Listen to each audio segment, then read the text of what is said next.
Hello, fellow Movie Crusaders, and welcome to a Movie Crusaders chat about. My name's Sean Waskrug, with me as always is Brian Michaels. It's been basically since the Oscars since we've been on. My life's been pretty hectic and busy, so Brian's been having to sit patiently and wait for me to be available so we can get back on and talk. And we have had so many things get released, like movies to review and trailers, and Chuck Norris died, and all this stuff happened. And we're going to talk about mostly all of it. I don't think we're really going to talk about Chuck Norris, but we do have plenty of trailers and movie reviews to talk about here. So sit back, enjoy, have fun listening to all these. Feel free to jump around, skip around on the chapters. Some of the trailers or some of the reviews will be spoiler, and we'll obviously let you guys know when we get to that point. But yeah, Brian, it's been about 2 weeks. How are you feeling, bud? It has been a while. No, I'm good. Like you said, a lot of stuff has happened, a lot of stuff came out, but your life's been hectic, and now that we work pretty much opposite work schedules, it gets a little harder to find time to record. So yes, it's been a lot of. Are you available right now? No. Fuck. Are you available? No. Fuck. What about I'm this? available now? Are you? No, now I'm not. Okay, yeah. I thought I was going to be, but something happened. Now I'm not. Yeah. We've been trying to shoot this particular episode for like 5 days, which luckily we didn't, because now I've got like 4 movies. Well, it started out as we're going to shoot a Project Hail Mary review. Then it was okay, we'll do that and Ready or Not. Then it became, oh, fuck, we just got to catch up. Yeah, it's like we're just going to do I know Brian normally hates doing catch-up things, but there's so much stuff to talk about that, look, like I said, this will probably be all one long video, and then I'll probably release these individual videos for people who just want to watch Project Hail Mary or Ready or Not review or anything like that. I'll probably release them separately, so if you guys don't want to jump around, do that. But this is going to be one long video. We're going to talk about everything. So let's go ahead and jump into trailers. That we had some really, really big trailers drop here in the past 2 weeks. Let's go ahead and get started with the one that's probably going to cause... We're going to get started with the 2 that are going to cause the most probably... I wouldn't say feedback, but probably been the 2 most critical ones in the last week. Let's get the big one out of the way. Harry Potter on HBO Max. They dropped their first... I would say it's more of a tease, but I mean, it's like, it's Harry Potter. Like, we know the story. So it's like, you don't need to drop more than 1 trailer. Like, if the first season is going to be the first movie or the first book, so you really don't need to release more than that. Just let it go. But I know you're not a big Potter fan. I am a pretty big Potter fan. So what were your thoughts on it coming from someone who's not a big Harry Potter fan? I thought it looks like Harry Potter. I mean, it's is that a good way to you, or a bad way? I suppose it's good, because I mean, it's like if they were just remaking it, like this is a trailer for a remake of the movie, I'd be like, what's the fucking point? It looks like the exact same thing. Yeah. I mean, obviously recast, but it looks like the exact same thing. But knowing that they are taking the book and doing a whole season, so they can put in all the stuff they had to cut out to get it down to like movie length, it has much more reason to exist. And I'm sure the fans of Harry Potter are loving this, and they're going to get to see the full book, translated into a show. But yeah, I don't think it looks that much different than the movies. I think that it looks like it has kind of the same tone to it. The characters even look really very similar for the most part. It's not like they reinvented the wheel and said, "Oh, we're gonna do dark Harry Potter now. We're gonna take a new twist on it." No, it's Harry Potter, and that's not a bad thing, because that's what the fans of it love. So go for it, do the same thing, but expand on it. There's one big change that everyone's freaking the fuck out about. Which people need to just chill the fuck out when it comes to the casting of Snape. Guys, just calm down, man. Like, let the guy do the performance. If he sucks, he sucks. But how about we just like let him try? Like, oh my god, how dare they cast a black man to play a white character? Oh my god! And if these fans of the book want to worry about accuracy, you didn't seem to mind that the last person who played Snape was 20 years older than he was supposed to be in the book. So if age doesn't matter, why does skin color, right? Yeah, and technically Hermione is supposed to be dark skinned in the books, and we casted Emma Watson in the movies. So yeah, so there's that too. So, but it's just like this guy's getting death threats, which is total bullshit. Like the guy didn't do anything. He just went out for a role and was good enough to get it. Let's just, it's no different than Yeah, it's no different when Michael Keaton got Batman and they flipped out, and then everyone loved him, and Christian Bale got Batman and flipped out. I know I'm going Batman. Joker, yeah. I was like Heath Ledger Joker. Oh, the fucking gay cowboy from Robert Pattinson is Batman. Yes, we see a trend here. Yeah, it's like no one is ever happy with the casting announcements, but then people end up being okay with it anyway. So why don't we just let this guy? I'm sorry, I'm blanking on his name. I apologize, but let's just let him try and see what he can do. The rest of the cast, I mean, the kids, I'll take them or leave them because kid actors are Stranger Things. Hard to tell. I think that in the casting of the original, the film adaptations of it, they got real lucky because you're casting these kids at these young ages. You don't know if they're going to turn into good actors or not. And all three of them managed to actually still be good actors through the whole run. And let's be real. When you even go into the first movie, they were okay. They weren't great. Yeah. They were fine. They're still little kids. Yeah. Exactly. They're still little kids. And you're not going to strike gold every time like Stranger Things did or It did, chapter 1. So we got to let these kids grow.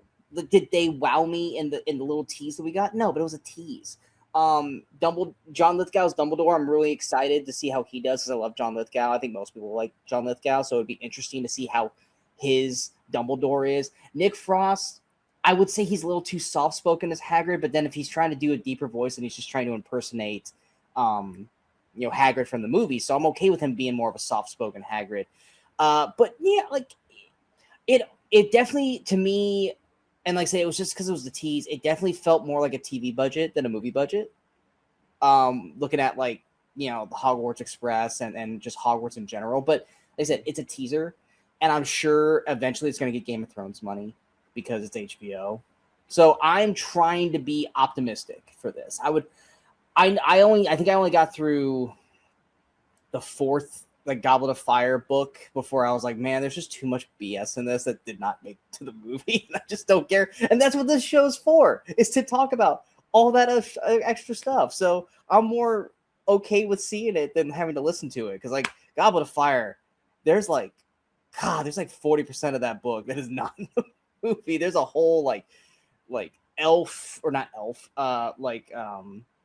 dwarves slavery storyline that Hermione's doing. This is the whole, and I'm just I don't really care about this, but you know what? The show. It wasn't elves. Okay, sorry. The actual Potter head over here had to correct me.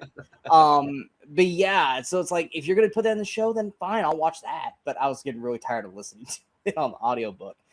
Going to the other probably most criticized trailer that's come out the last 2 weeks, live action Moana. I bit my tongue to not talk to you about this because I wanted to wait and see and talk to you about it right here on camera. What were your thoughts on the Moana trailer? I just didn't care. I mean, Moana is fine as a movie. Never saw Moana 2. I knew they were making live action. Okay. It's okay. I knew they were making the live action, which it seemed kind of pointless. At least the other ones, they waited till they were 20 years old or something before they. At least 10 years. Yeah, at least. But so I think it's a little soon to be doing a live action remake of this. I think that most of the criticism you're probably referring to is the look of. Crap. Moana is 10 years old. Well, yeah, but still, it's only 10 years. It's right at 10 years. But I think that most of the criticism is coming from the look of The Rock, and it's I don't know what people expected, because first of all, we've seen they released stills of what he looked like a while back, and it's and yes, the character of Maui has this big long flowing black hair, so they put a black wig on him. Now, could they have maybe found a better wig? Probably. The wig looks awful. But I think it's mostly just because we're not used to seeing The Rock with hair, much less long hair. So do I think he looks kind of dumb? Yeah, but I don't know what people expected. I think that he's going to look kind of silly no matter what, because we're not used to seeing him like that. The first movie we ever saw The Rock in, he had long hair. Then that was The Mummy Returns and Scorpion King. Yeah, it wasn't that curly flowing hair though. His hair looked like John Cena's Barbie. And we all know how bad that wig looked, but that was for that was comedy though. It was supposed to look bad. This is not supposed to look bad. The other part is that And he's getting older, so I don't want him to have to keep building himself like that because it's incredibly unhealthy for him. That he had to wear like a 40-pound bodysuit, and even that, he still doesn't look like the size of Maui, which it's fine, but it's just it almost like even in like the trailer that we saw, Rock looks like he's barely trying. He looks like he's just there to collect a paycheck. Like, well, the problem is Maui, the cartoon, obviously Maui is like not normal human proportions. Nobody is going to look like that. Even The Rock, when he was at his biggest, didn't look like that. So it's like one of those things where like, when he was Hercules, he was close, which was really, really too big for The Rock. I mean, he tried to wrestle a match like that and tore his pec like within 5 minutes. Yeah. But ultimately, it's a movie I just don't really care about, so I don't really have an opinion on the trailer. I'll be honest with you. I would. A lot of people are just pissed because they say it looks like a bunch of AI slop. I think, like I said, you and I are both not big. People love to just claim AI about everything now. It's just like Moana was solid for what it was. I think it got overplayed like Frozen. Where we were like, by the time we were like, I'm so fucking over Moana. But like at the time when it came out, I was like, hey, that was fine. I'm honestly, if there's one thing I'm actually excited about is I'm excited to see we saw them like brief, like real quick, but I'm excited to see the Shiny performance in live action with the lobster. And I don't know why. That's like the one thing that like sticks out. I was like, I want to see that. But yeah, I was like, Rock, he just didn't look like like I said, it was just a trailer, but like his deliveries just did not look strong in the trailer. And I'm like, oh God, that's the best. You're showing us a trailer of that. Like, what's the whole fucking movie going to be? But yeah, Moana did not really do much to move the needle. Like, we're definitely going to check it out. I'm not. I still watched Lilo and Stitch. So, I mean, Lilo and Stitch is solid. Is solid. And they just announced a sequel to that one. I was like, okay, I don't think we needed a sequel. Same thing with like Incredibles 3. Announced a sequel of that. Pixar has just become the sequel company now, just like Disney. Yeah. But there was a trailer that did drop. Was it yesterday? I think it was yesterday. This movie has been on my most anticipated for 3 years now. They finally changed the title. It was Flowervale Street. Yeah. And now it's called The End of Oak Street. It's got Ewan McGregor, Anne Hathaway. I didn't really catch if there's anyone else in the cast outside of those two. But it's from J.J. Abrams' Bad Robot Company. It is directed by the guy who did It Follows. Don't worry, I will try not to look at this movie poorly because of that, because everyone here knows how much I fucking hate It Follows. But this is a movie, by synopsis alone and the two leads, is a movie that I have had on my anticipated for, like I said, 3 years running now. Because it's just this, I don't have, of course, the one time I'm talking about this fucking movie, I don't have the synopsis in front of me. Are you pulling it up? I have it. Do you want it? Oh, yes, please read it. After a mysterious cosmic event rips Oak Street from suburbia and transports their neighborhood to someplace unknown, a family soon discovers that their very survival depends on them sticking together as they navigate their now unrecognizable surroundings. With fucking dinosaurs, everybody. With fucking dinosaurs, yeah. With dinosaurs. Come on, people. Who are we talking to? This is so in my wheelhouse. And you're having Ewan McGregor and Anne Hathaway in this movie with dinosaurs? I'm locked in. So the teaser showed just enough to leave people interested. I want to avoid trailers for this the rest of the way. I don't want to see anything else. I think it was August 14th is when they announced it's coming out. So it's like year end of summer. I want to say it's August 14th. Yes, August 14th. But yeah, I don't want to see anything else. Don't show me anything else. This is enough for me. This is enough to whet my appetite. You teased a T-Rex or at least some kind of dinosaur at the end of the movie or at the end of the trailer. I know they're going to come out with like 4 more trailers. I'm going to do my best to avoid them. But this is definitely something that is eagerly going to be high on my most anticipated when we do our summer movie preview here in a month when we bring them. God, we already almost in summer. Jeez. Almost. But what were your thoughts of the trailer? So yeah, so I knew this movie was coming out. I basically knew nothing about it except for, well, because they purposely been keeping it kind of secret. I knew some cast members of Anne and Ewan, and I knew the director, and I knew J.J. Abrams' company Bedrow was producing it. And there had been rumblings that it involved dinosaurs in some way, but that's all anybody knew about it. In true Bad Robot fashion, they just dropped this teaser with it. Nobody knows anything about it, and it just leaves you wondering, like, "Whoa, what the fuck is going on?" It's a very effective teaser because I think it's very well done. It's intriguing. I do like Ewan and Anne, obviously. David Robert Mitchell, I obviously do not feel as strongly about It Follows as you do. I thought it was decent.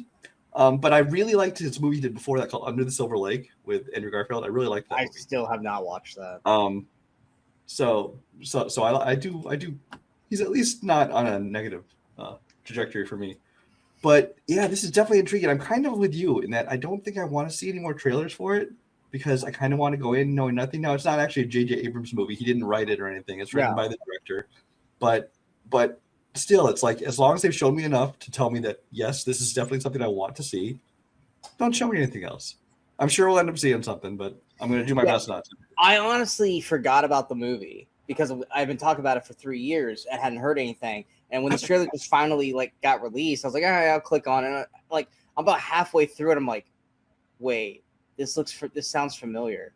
And then I go, oh my God, is this Flower Vale? Is this Flower Vale? And I immediately text her, I'm like, finally, they changed the name, but it's this.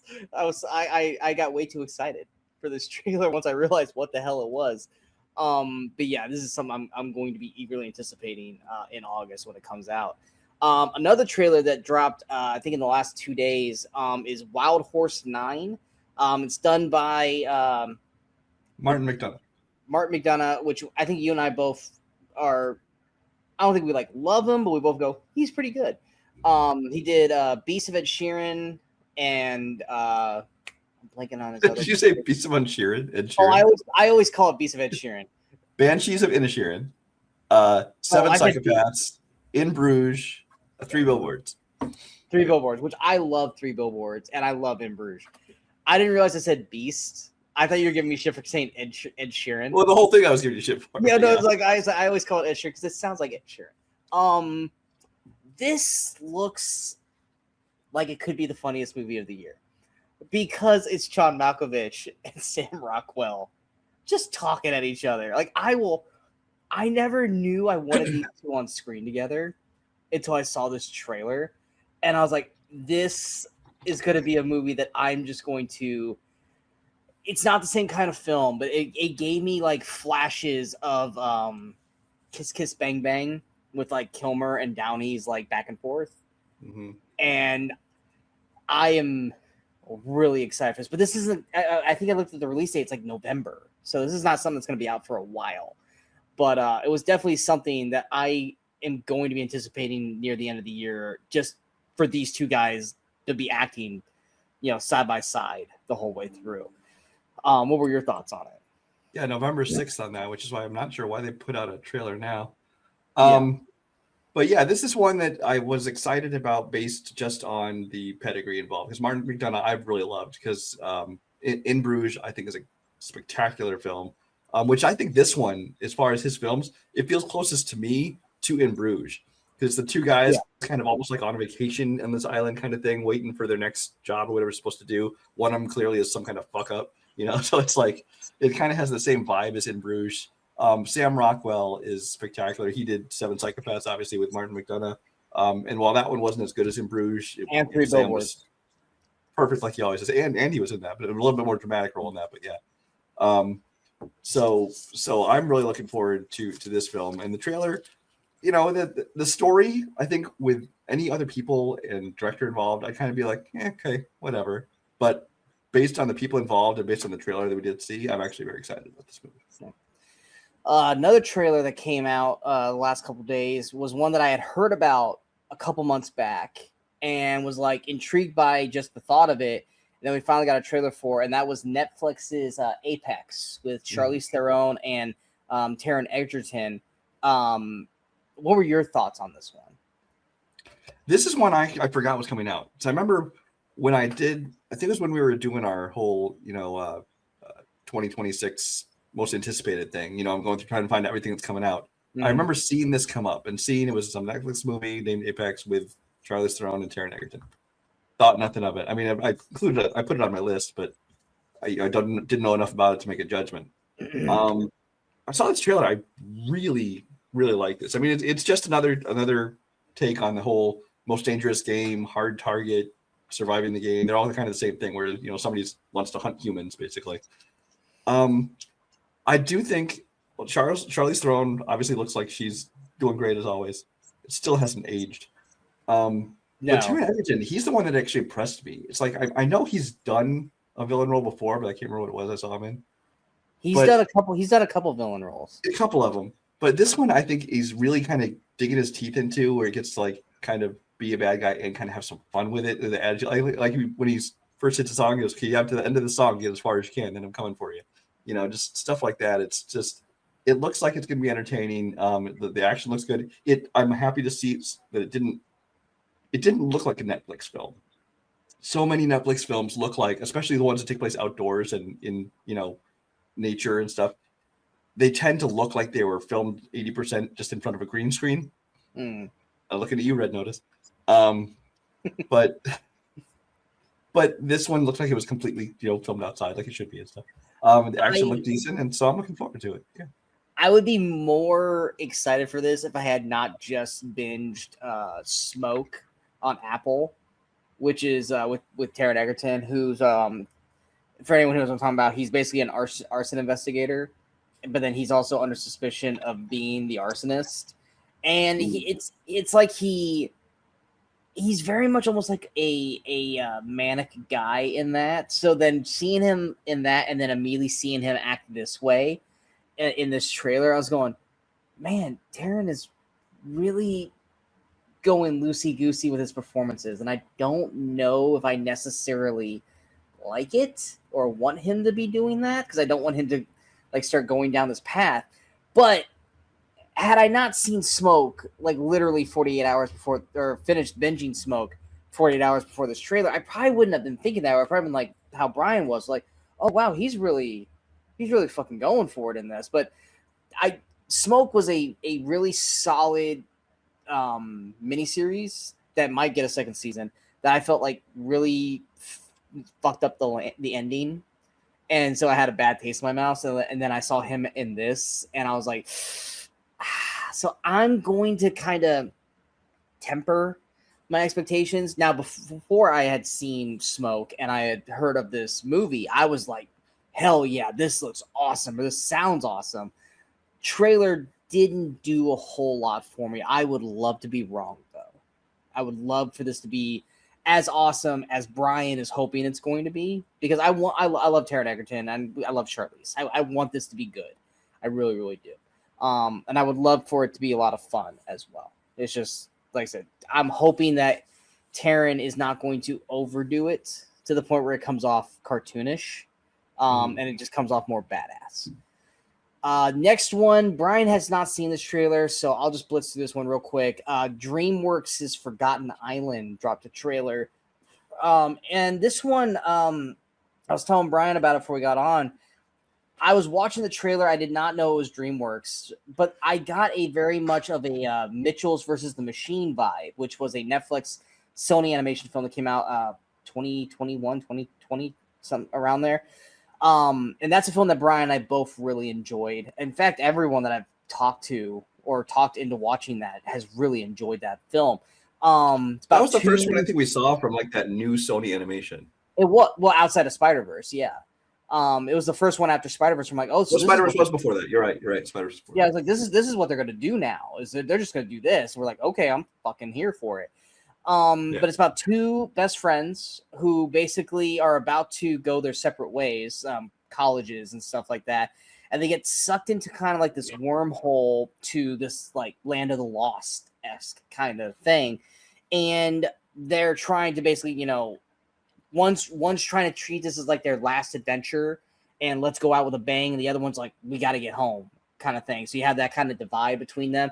But the hook in the trailer is that the longer that they spend in this Forgotten Island, they start to lose their memories of of the real world, including their friendship. So it's a race through time. Even though they're spending time together, they're forgetting who they are to each other as it's happening. The animation style wise, it looks very much like Sony Animation, even though it's DreamWorks. But it was pretty intriguing. I was actually like, okay, I actually really kind of want to check this one out. I just wish it was Sony and not DreamWorks. Like I said, now I don't know why I'm hating on DreamWorks, because DreamWorks gave us Shrek and How to Train Your Dragon and all these other great films. But for some reason, as soon as I saw that it was DreamWorks, my brain went, "Aw." I don't know why. But it was an interesting trailer, and it's something that I actually do want to check out at some point. I don't know if it's something I would go check out opening weekend, but it's definitely something I would definitely check out after it comes out. But yeah, that came out. This one, Brian and I both had the same thought as soon as this trailer ended, was that this movie felt like a modern day version or a sequel of a beloved comedy from the 90s. And we are talking about the trailer for Balls Up. This has got Paul Walter Hauser and Mark Wahlberg. And after we saw the Red Band trailer, Brian sent me the text, and then I watched the trailer and go, yep. And what did you say that Balls Up reminded you of? Balls Up looked like it was meant to be a sequel to Tommy Boy with David Spade and Chris Farley. 100%. I cannot remember the movie now. It came out this year. I think it was a Prime movie. But as I was watching the trailer, I'm going, this is You Got Mail. This is 1,000% You Got Mail, but online dating. I was like, this is a fucking ripoff. And then we're watching Balls Up, and I'm like, this is Tommy Boy. Like, There it's was a not movie- you might be thinking selling there's a car movie called- parts, but it's definitely Tommy Boy. Yeah, there's a movie called Maintenance Required. Is that the You Got Mail one? Yeah, Katie O'Brien had a small role in it, but it was mainly about these two other people. It was very, and they didn't hide the fact. Like when they promoted it, they were like, "This is like a new version of You Got Mail and Shop like, Around the Corner." It's not a new version. You're ripping off the fucking movie. Well, like, to be just fair, call it You You Got Got- Mail is ripping off Shop Around the Corner and She Loves Me, which is old, like 40s movies or some shit. Yes, but then they also hold homage to it because Meg Ryan's building is the shop around the corner. It's an homage thing. They're not even trying on that Anyway, one. sorry for the tangent, but yeah. Yes. But with Balls Up, whether it's copying Tommy Boy or whether it's supposed to be like the unabashed sequel to Tommy Boy, you watch this trailer and you're like, Paul Walter Hauser is 100% Chris Farley, and Mark Wahlberg is David Spade on steroids. Yeah, he's always absolutely David Spade. It's like, no, it's just because like you don't look at Mark Wahlberg going, you're David Spade. Oh, I meant as far as the character though, yeah. Yeah, but no, it's I don't, and see that's the thing is that like, are you gonna be able to watch this and not just think of Tommy Boy? Are you gonna be able to watch this and keep it like separated and be able to potentially enjoy this movie? The trailer didn't really wow me, and maybe that's because I was just connecting Tommy Boy too much to it. There's some funny moments, but the trailer itself didn't really like make me excited to see it. Did you feel differently? I found myself surprisingly I wouldn't say excited, but actually interested at least, because I'm like, it's a straight to Prime movie. Paul Walter Hauser is very hit and miss for me, not because of him, but just the movies he's in. Some interest me, some don't. Mark Wahlberg, this does not seem like a Mark Wahlberg movie at all. I don't know if he just has like a Prime contract where he needed one more movie on so he's like, fine, put me on that one. I don't know. He hasn't really been doing many Prime things. It's usually Apple he's been doing. Well, he's on a few. Like his last one was Play Dirty, the Shane Black. Well, yeah, but then he's also doing Family Plan on Apple, so he's kind of flipped going. So I don't know. This seems like a weird choice for Mark Wahlberg. I don't know, but whatever. And it's directed by one of the Farrelly brothers, which they had their prime in the years since then. They've been kind of very. So I don't know what to think about that. This is the wacky jokes in it. Like you though, the whole time I'm just thinking this looks like Tommy Boy. I can't wait until somebody takes AI and inserts Chris Farley, David Spade in it. It might actually be funnier that way. I honestly think it'd be funnier watching. Somebody will do that. I just noticed, according to Letterboxd at least, Daniela Melchior is in there. I don't remember seeing her in the trailer, but I like her. So you know what? I actually do remember her in it. because I was Yeah, looking at her and I was like, oh, because I never can remember her name off the top of the head. But I saw her and I was like, oh, that's what's her name? I would say this is probably the wackiest Mark Wahlberg probably since The Other Guys, which I love The Other Guys, but Paul Walter Hauser is also not Will Ferrell. So, and I agree with you, Paul Walter Hauser. I like the guy. I just don't necessarily always love his roles that he chooses. It's not that he's bad; it's the roles that they choose him to be. Like he was great as oh god, I'm blanking on his name in Cobra Kai. Stingray. He was great as Stingray in Cobra Kai, but then I can watch him in like 8 other things and be like, So it's I would love for him to really embrace Chris Farley in this, and it actually work. I would love for this to be hilarious. I would love for this to work. I'd love for this to be good. I just don't know, because like I said, as soon as you and yes, you put it in my brain first because you texted me going balls up. Even if I hadn't, though. But that's what I'm saying. Is like even if you hadn't have done that, I guarantee you as soon as they went, hey, here's Paul Walter Hauser's great idea. Here's Mark Wahlberg. He's the salesman. I would immediately went Tommy Boy, and I would have gotten there within like instantly. And so it's like I don't know if you saying that influenced me, but I doubt it, because as soon as they said those things, I was like, and here's why it's Tommy Boy. We'll see. I think that comes out next month. Yeah, it's relatively soon. Like mid-April, I think. Yeah, I want to say it was April 10th, I think. Let me look at my calendar. April 15th. Yeah, so we don't have very long to wait on that one. Yeah, it looks like the kind of movie. I think it's going to be funny, but forgettable. I think it's one that I'm going to watch, and then like by the end of the year, I'm like, oh yeah, that came out. It's definitely going to be R-rated, and I think I appreciate that. I think how far they will push the limit on the R rating will be how memorable it will be. Mm-hmm. If it actually is deserving, which based off of what the Balls Up is supposed to be, you would think it's definitely going to earn its R rating for the jokes. But if it can deliver that, then this could be pretty funny, or it could just be really lame.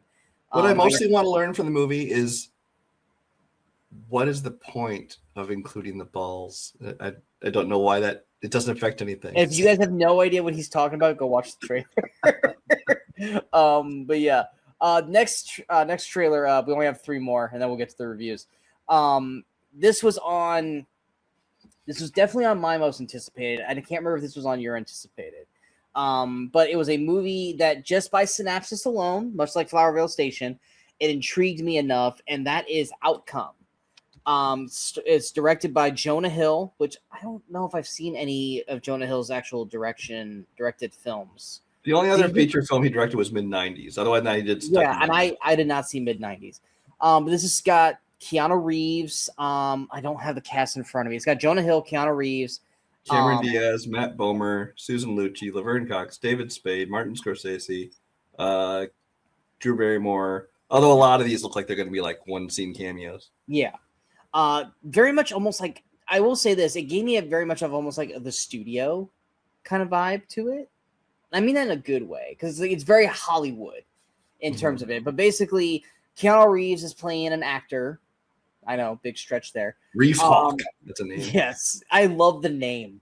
Say the name again. Reef Hawk. Reef Hawk. That is a great actor name. I love it. But basically, did he like just come out of rehab, or he's like recovering, or he's about to come back and like do something? But there's like a video out there or something where he said something or did something that would get him canceled. And it's him kind of trying to go around and like make amends with everybody. An apology to her, basically, to try and like, so whoever it is extorted it might not release it. Yeah. Exactly.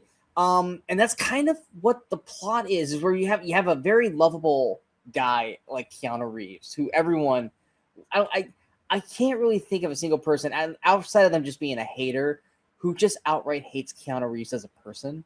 So why not put him in a role where everyone's like, you're a fucking dick and you're an asshole. And like, you have like his people that are close to him going, you're such a great guy. And then when he goes on this apology tour, everyone's like, I fucking hate you.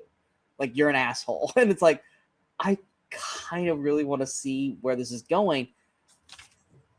I don't know if the movie looked that strong, but I'm intrigued to see Keanu's performance of this. I will say this. Jonah Hill, when did he start looking like Joey Pants? Because does he not look like Joey Pants in this trailer? Well, he puts himself in the movie and put on like the bald cap and the big teeth and the beard. And I kind of basically rolled my eyes when I saw this little costume that he put on for this. I'm like, okay, whatever, dude. It's like ever since he did Wolf of Wall Street, he feels like he has to like.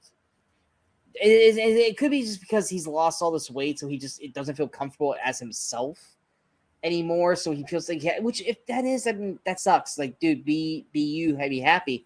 But literally every time I saw him, I immediately just thought of Joey Pants.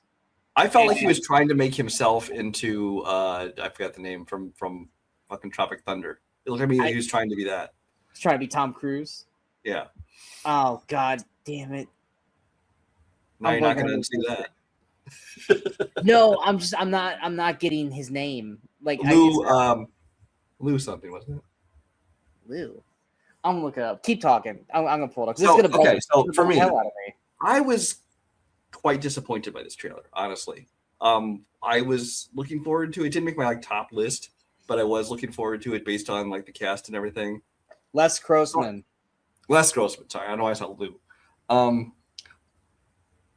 was looking forward to it. I watched the trailer. I'm kind of like, The trailer didn't do anything for me. It didn't make me interested in the story. Jonah Hill put himself in there in this little caricature of a person. I thought kind of it felt totally different than the rest of the movie. Did you watch mid-90s? Yeah. Did he kind of do that in mid-90s also, where he just kind of like? I don't even think he was in it. I thought he was in it. Keep going. I'll look it up. I thought he was in it. Like I said, most everybody except for possibly like obviously Jonah and Matt Bomer and Cameron Diaz. It looks like everybody else is kind of like one scene cameos. They're the people that he's going around and like trying to make amends with. I also have a hard time. They make it seem like Reef Hawk is like this. He's this fucking asshole that everybody in the industry hates, but we don't see any of that. They should have at least had like a scene in the trailer showing that he's an asshole. Because I don't buy Keanu Reeves as being an asshole that everybody. I think that's why that works, though. I'm assuming because he's going around like apologize, like, oh, everybody hates you. It's like, but why? There's nothing about him to hate. I'm assuming we will see the why. It's just we're not seeing it right now. I'm hoping so. I kind of really. All I know is that the trailer didn't do much. I'm gonna see it, but I'm like, whatever. Yeah, I really want to see Keanu go just epic asshole, because the closest thing I can think of is Always Be My Maybe. Exactly, where he was just playing a very, very over exaggerated version of himself. And even then he wasn't really a dick. But even though he was a dick. He was just kind of a douche. Now down to the two probably biggest trailers that dropped in the past week. One that Brian is just like on because he's been about this entire series, Dune Part 3. I'll go first. It looked like more Dune. That's all I have to say. Honestly, I watched it. I'm like, okay, it looks like more of the same. Okay, cool. Which for me and most other people, fuck yeah. Because I will admit the first Dune movie, and I'm not like a Dune fan. Like I didn't care about Dune before Dune came out, but I remember watching the first Dune film and going like, it's good. But I was kind of relatively bored. I mean, it looks amazing and everyone's good in the movie. It's just the story's kind of dry. Dune Part 2 won me the fuck over. It was one of my favorite films of the year. Loved everything about it. So got me super excited for Dune Part 3. And if it is, like Brian said, more of the same, if it at least matches the energy of Dune Part 2, I am going to be super jacked for Dune Part 3. I don't really know, and this is me obviously trying not to. I don't know much of what the story is because I didn't know there was Part 3 to this. I thought it was just kind of like after Part 2, like that's just kind of the story. I didn't know that there was more to it, so I'm trying not to like look into the story. Well, there's a whole series of books. There's one more that is kind of considered like the third chapter of this, but from what I've heard, They're it's not not doing it. necessarily following that. There are some aspects of it, but some of it's just its own thing too. Yeah, I think they're probably going to try to just combine that shit so that way they, because I don't think Denis and all of them probably want to do a fourth one unless it completely like. Well, my understanding, and this is somebody who's not read the books, my understanding is that most of the books beyond this are not really these same main characters, kind of the same world. So I think Denis is going to not do them, or at least not now. Maybe he'll come back later. Who knows? But Well, yeah, it's like they even did a, what was it, the TV show that's like 1,000 years before Dune. I was like, I really don't care about that. I care about these characters. Like, I don't. It's not like I guess that makes me like the prototypical Star Wars fan, where it's like, I don't care about the Knights of the Old Republic. I just want to watch Luke Skywalker. Which I don't feel that way about Star Wars. Star Wars, give me more fucking characters and different stories. But with Dune hasn't earned that yet. So it's like I really just kind of care about these characters. But yeah, Dune Part 3, I liked what I saw. It looks like Timothée Chalamet, who literally, I think I said this in our during the Oscar show. It's like Chalamet went from like someone that I immediately went when he was on screen to like, fuck yeah, Timothée Chalamet. He's really won me over the last few years. I'm still in the phase. Mainly because of Dune and Wonka. Like he's won me over. No, if he did more stuff like Wonka, more like, upbeat, funny stuff, I think I would like him in that. But everything he does is just so dour. I think that's why I don't like him much. Wonka has become like one of my like favorite like feel good guilty pleasure movies. Like when I'm down, like my brain just immediately goes, I want to put on Wonka. Like I don't know why. It's just like it just that movie just does something to make me feel better.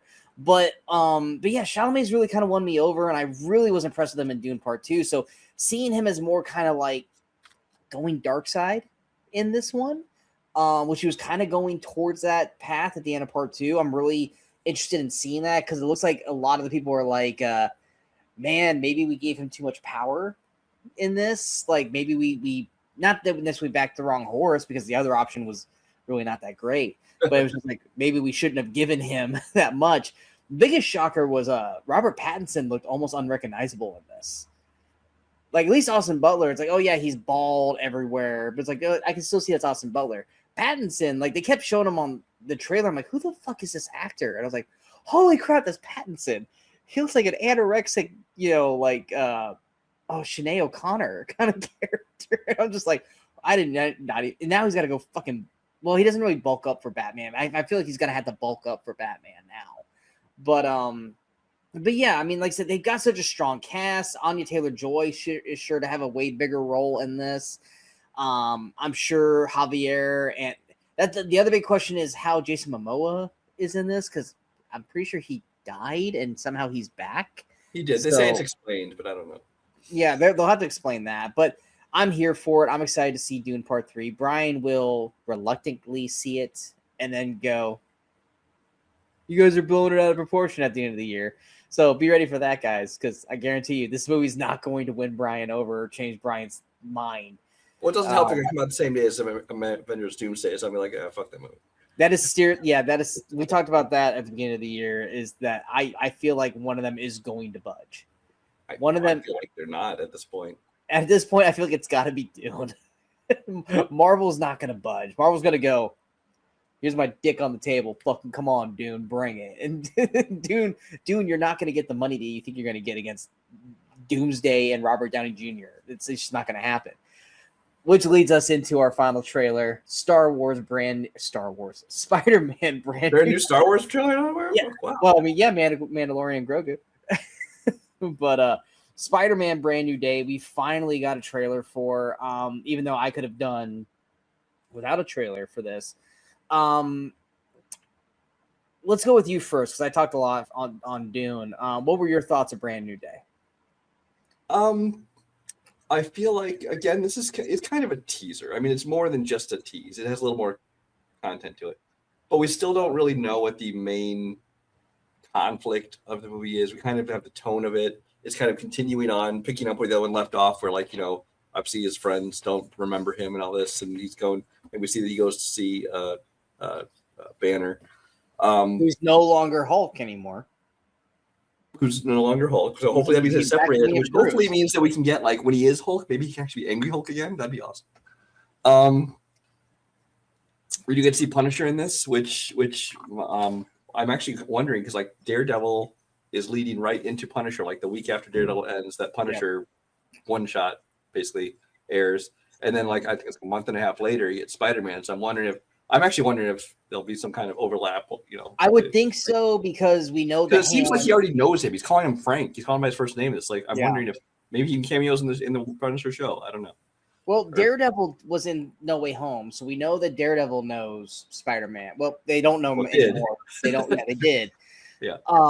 But I would love it if Daredevil popped in the Brand New Day and they just didn't advertise that shit because the Hand is in this, which we know that Daredevil and Punisher have had issues with the Hand. But we also see Scorpion.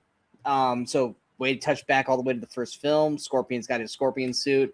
Go ahead and continue. I cut you off. No, I was just saying. I think I like the tone that they're going to. It's Dustin Daniel Cretton who did Shang-Chi. He's also done stuff like Short Term 12, which is very good. I think that he was a good choice to direct this. I also love the fact that he, at least in the trailer, so there's probably more in the movie. So many shots in the trailer are straight out of like cover art from classic Spider-Man comics, like some of the most iconic ones. Like you put them next to it, it's like they just took this and made it live action. And I think that I love when they do that kind of thing. I mean, as long as it doesn't feel forced, because like here you probably wouldn't even notice if somebody didn't tell you because they look like natural shots. But it's just kind of a cool little Easter egg for people who are fans of the stuff. But I mean, like you, I didn't need a trailer. I was already going to see this. Oh yeah. It didn't really tell me anything I didn't know going in.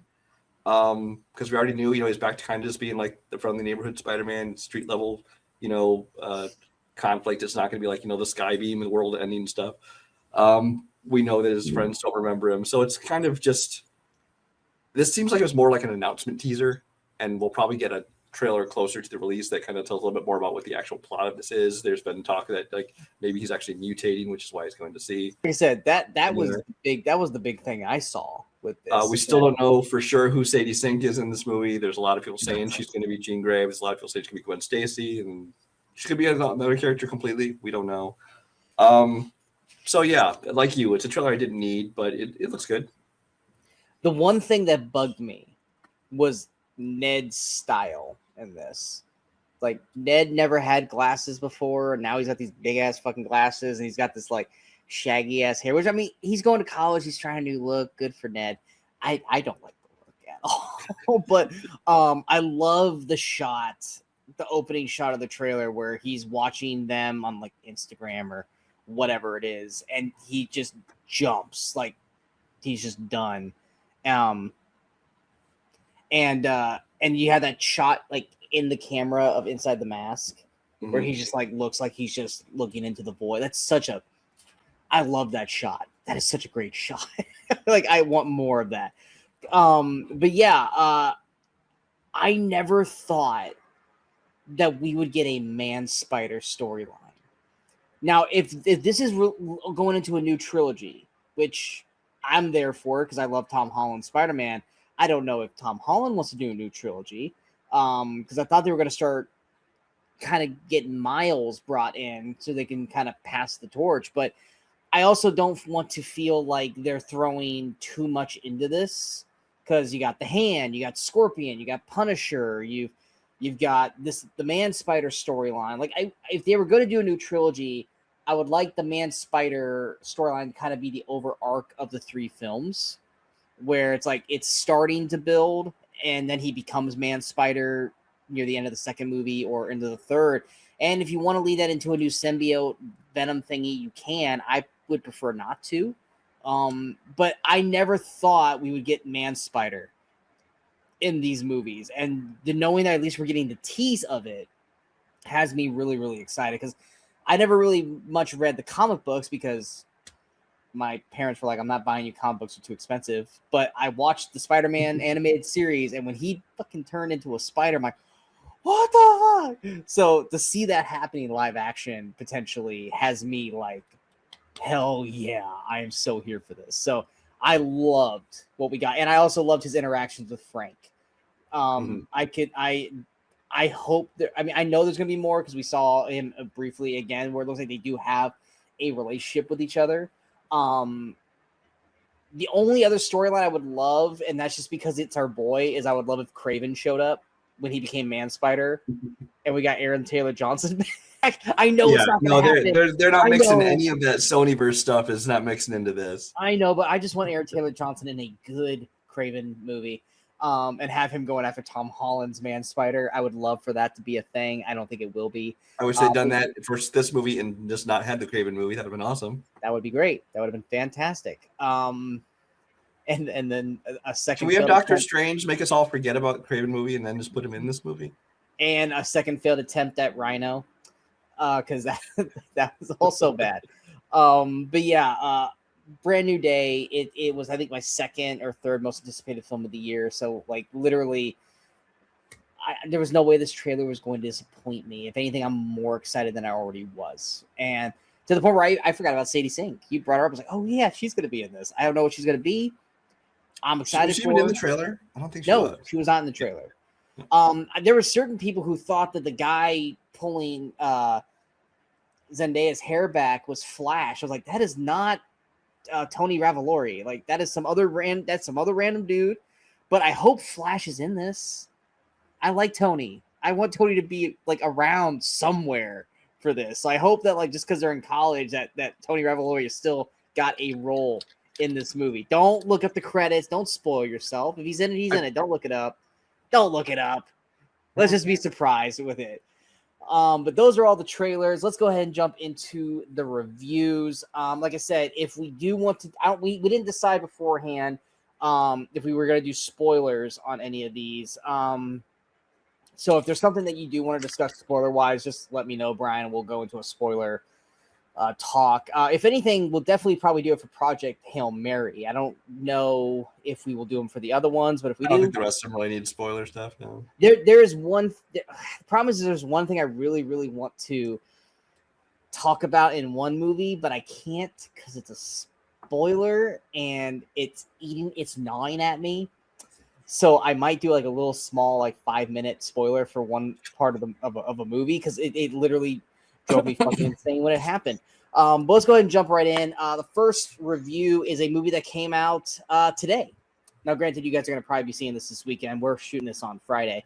But it was on Hulu. Easily the worst fucking title of the year. I hate typing this title because it's so obnoxious. Mike and Nick and Alice came out on Hulu today. Starring James Marsden, Vince Vaughn ×2, and Brian's dream girl, Isa Gonzalez. Basically, the main plot is we've got like they're not the mob, right? They're just like what are they? The mob, the gang? There's some kind of gangsters, yeah. Yeah, it's like they act like they're the mob, but they're not really the mob. But Vince Vaughn and James Marsden, they're like partners. And then like Vince Vaughn picks up Marsden and says, "Hey, I got one last job for you to do before I let you go. Go to my house and whatever happens, open the door and chloroform the person." And Marsden's just like, okay, that's weird. And then he opens the door. Wet rag thing. What's that? The wet rag thing, you mean? Yeah, the wet rag thing. That's chloroform. Oh, that's chloroform. Why didn't you just say the wet rag thing? But he opens the door and it's Vince Vaughn, and he's like, "What the hell?" And you find out, and this is all in the trailer, so this is not spoiler, you guys, that the Vince Vaughn that picked up Marsden is actually Vince Vaughn from the future, and he's trying to basically fix a huge situation that happens that night. So you got time traveling and a whole bunch of things. I don't want to really jump too much further into the plot to go into spoiler territory. But basically you got crime, you got gangsters, and you got time travel, and you got Vince Vaughn, James Marsden, and Isa Gonzalez leading the way. Brian, let's go ahead. You saw this before me. I literally just finished this, and then we hopped on, so I'm still kind of percolating everything here. We probably shouldn't have done this one first because I'm still like getting everything in my brain. But what were your thoughts of Mike and Nick and I fucking hate this title so much. You know what? Why it bothers me? There's a movie, I want to say 70s, maybe early 80s, I think it's 70s, called Bob and Carol and Ted and Alice. And it's basically this relationship drama with these two couples. But anyway, So every time I see this title, I think of that because it even has Alice at the end of it, of the 4 names, just to throw me off. So of course my mind is thinking it's that kind of movie too, and this is very much not. This is like, it's sci-fi basically with some action comedy to it. And going into this, I didn't really know much about it besides the cast and stuff until I saw a trailer for it, like less than a month before it came out. And even the trailer, I was kind of like, this is not at all what it was a very vague trailer. Like basically what I gave you guys, that was the trailer. Yeah. That was it. I was like, wait, this has a time machine involved? What the fuck? And yeah. So I started watching this, and my first thought was, I really liked the pacing of this movie. It just kept going. It never really stopped and slowed down too much. I mean, I'm not saying it never felt rushed either, though. But it just kept going. And part of it, I think the score worked very well for me because it kind of kept driving the story. But the whole thing moved through very quickly. I liked just that the fact that we're getting a kind of a not a mega budget, but like a big budget studio comedy. Which this did not feel like a Hulu movie. Yeah, it felt like this is what made me think of what I was talking about earlier with how most streaming movies have like that streaming look to them. Not just the green screen thing, but even just in the way they're filmed, it'll just look like streaming movies. This one feels like a theatrical movie, even though it was made for Hulu. But just the fact that we're getting a studio comedy, a good R-rated studio comedy, which they're afraid to make half the time these days, I found it actually surprisingly entertaining. I mean, Vince Vaughn, it was funny. James Marsden, I thought I think he's underrated as a comedic actor. I mean, well, he's underrated just overall.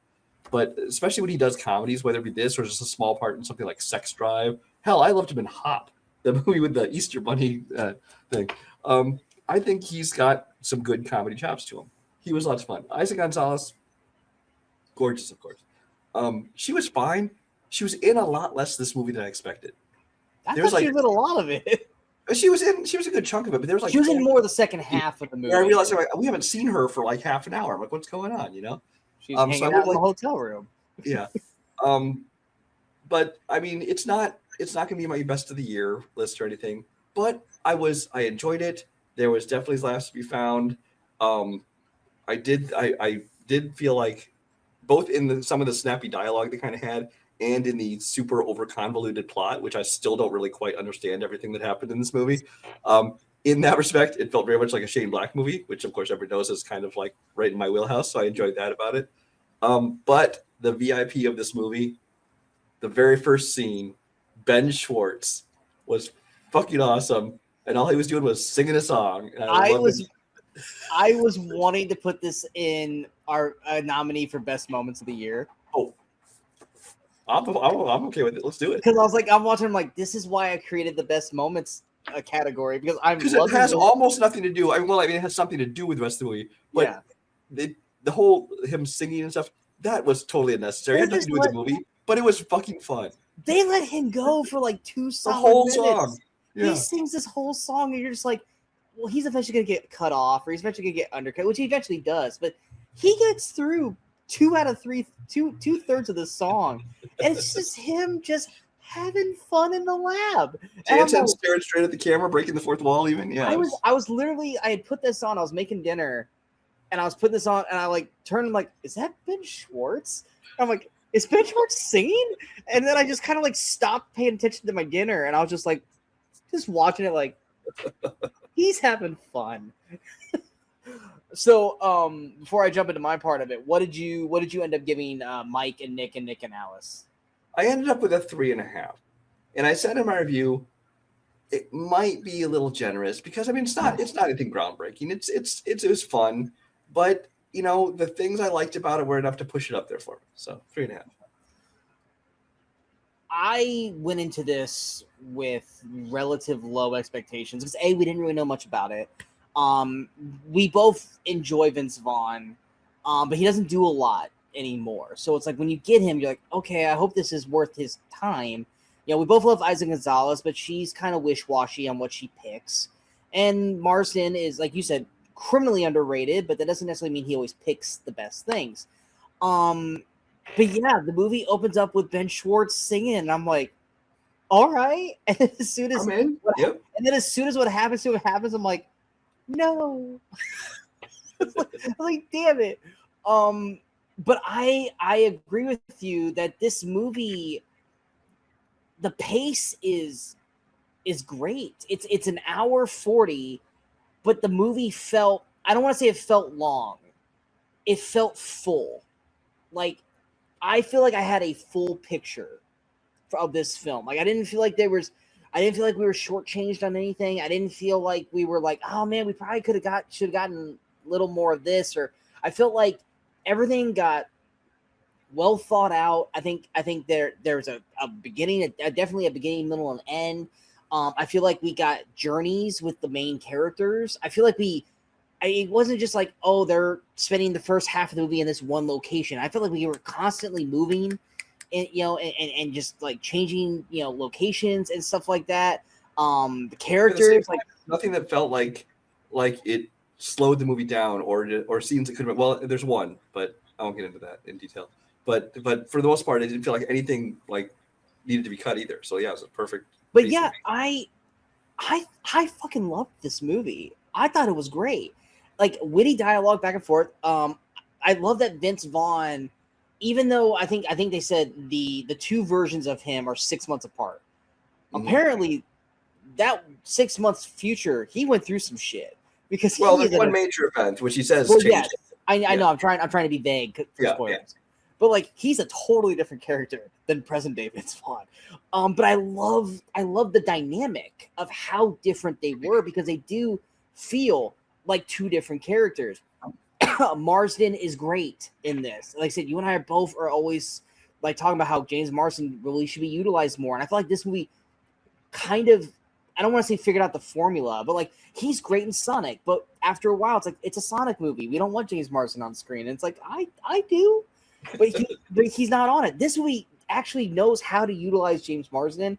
And I feel like once we got to the part of the movie where Alice is more of a focal point, I thought Isa Gonzalez meshed really well chemistry-wise with Marsden and Vince Vaughn.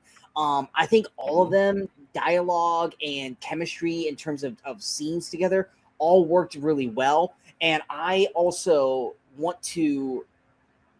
I love the background cast in this movie. Yes. Keith David, great.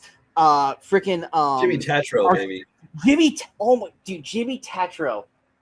There were so many moments in this movie where, yes, you want to stay with Vince Vaughn and Isa and Marsden, but there are moments where he's just when Jimmy Tatro's having a conversation with Louis Tan or Arturo Castro. I'm like, I can just stay here.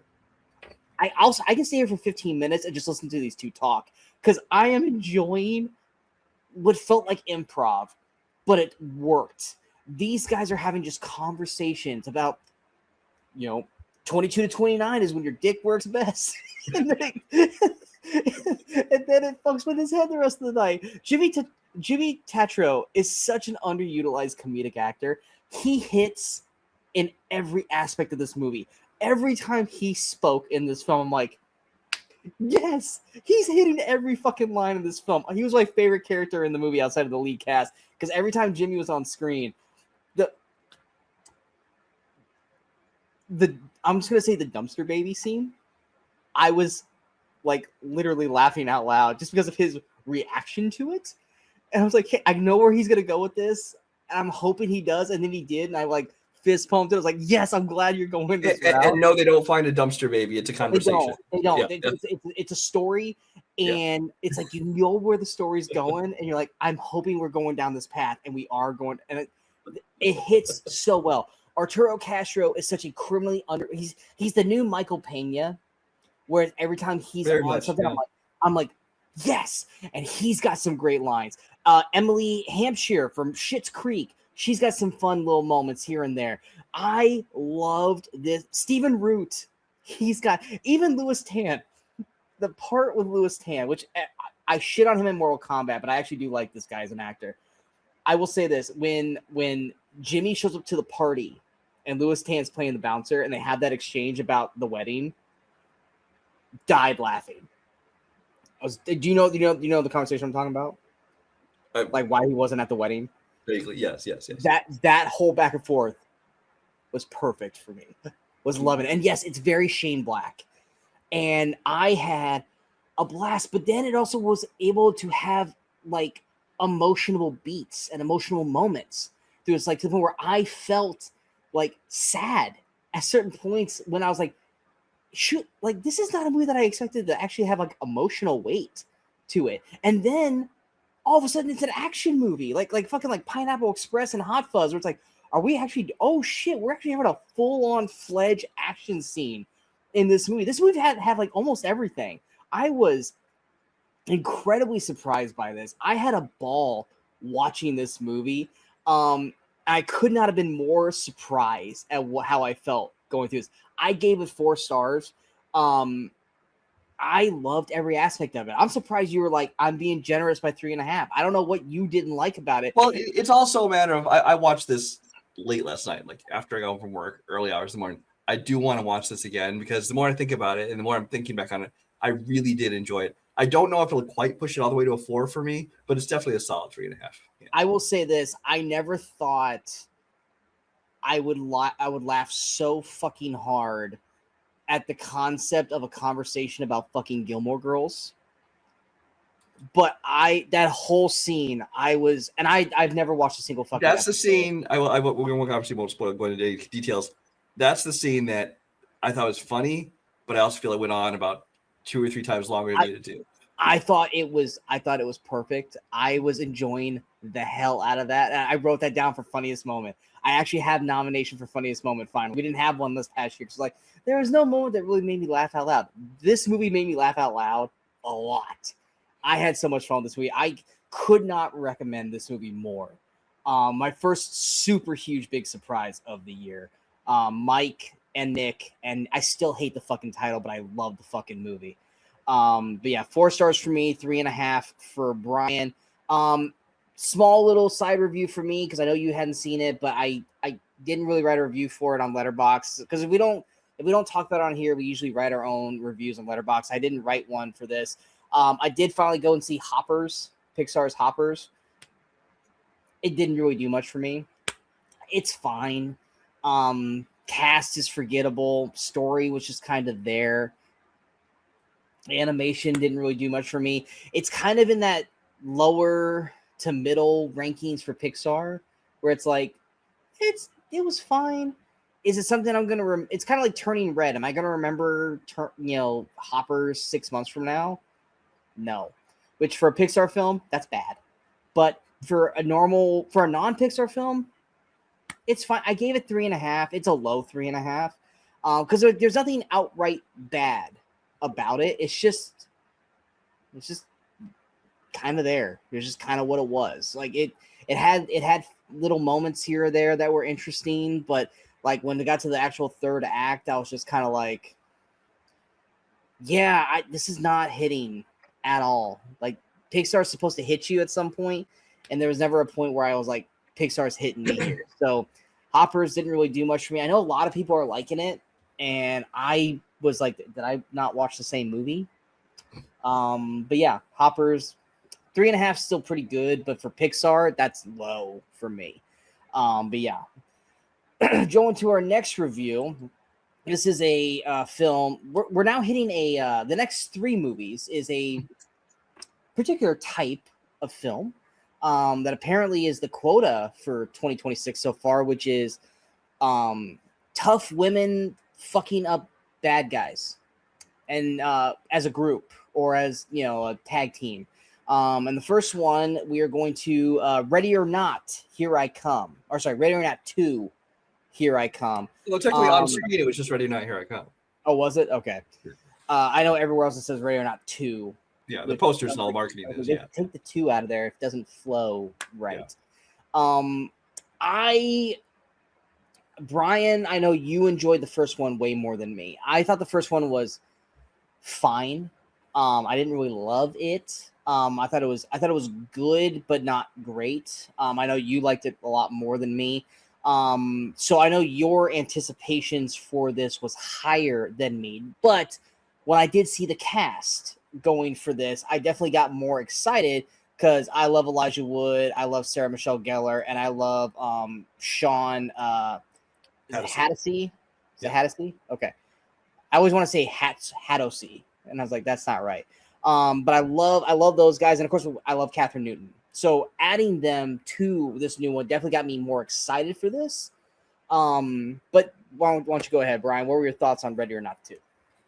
So I was actually really looking forward to this one because it's like you said, I really liked the first one. This one was going to take it and picks up right where the other one left off. It's going to expand the world of it, kind of like in kind of the way John Wick did. It was made to be a self-contained story, but it was a hit. So they found a way that they could keep the story going without it just feeling like, okay, we're doing it again. That being said, a lot of this does kind of feel like just doing it again because it's just another group of people chasing after trying to kill her.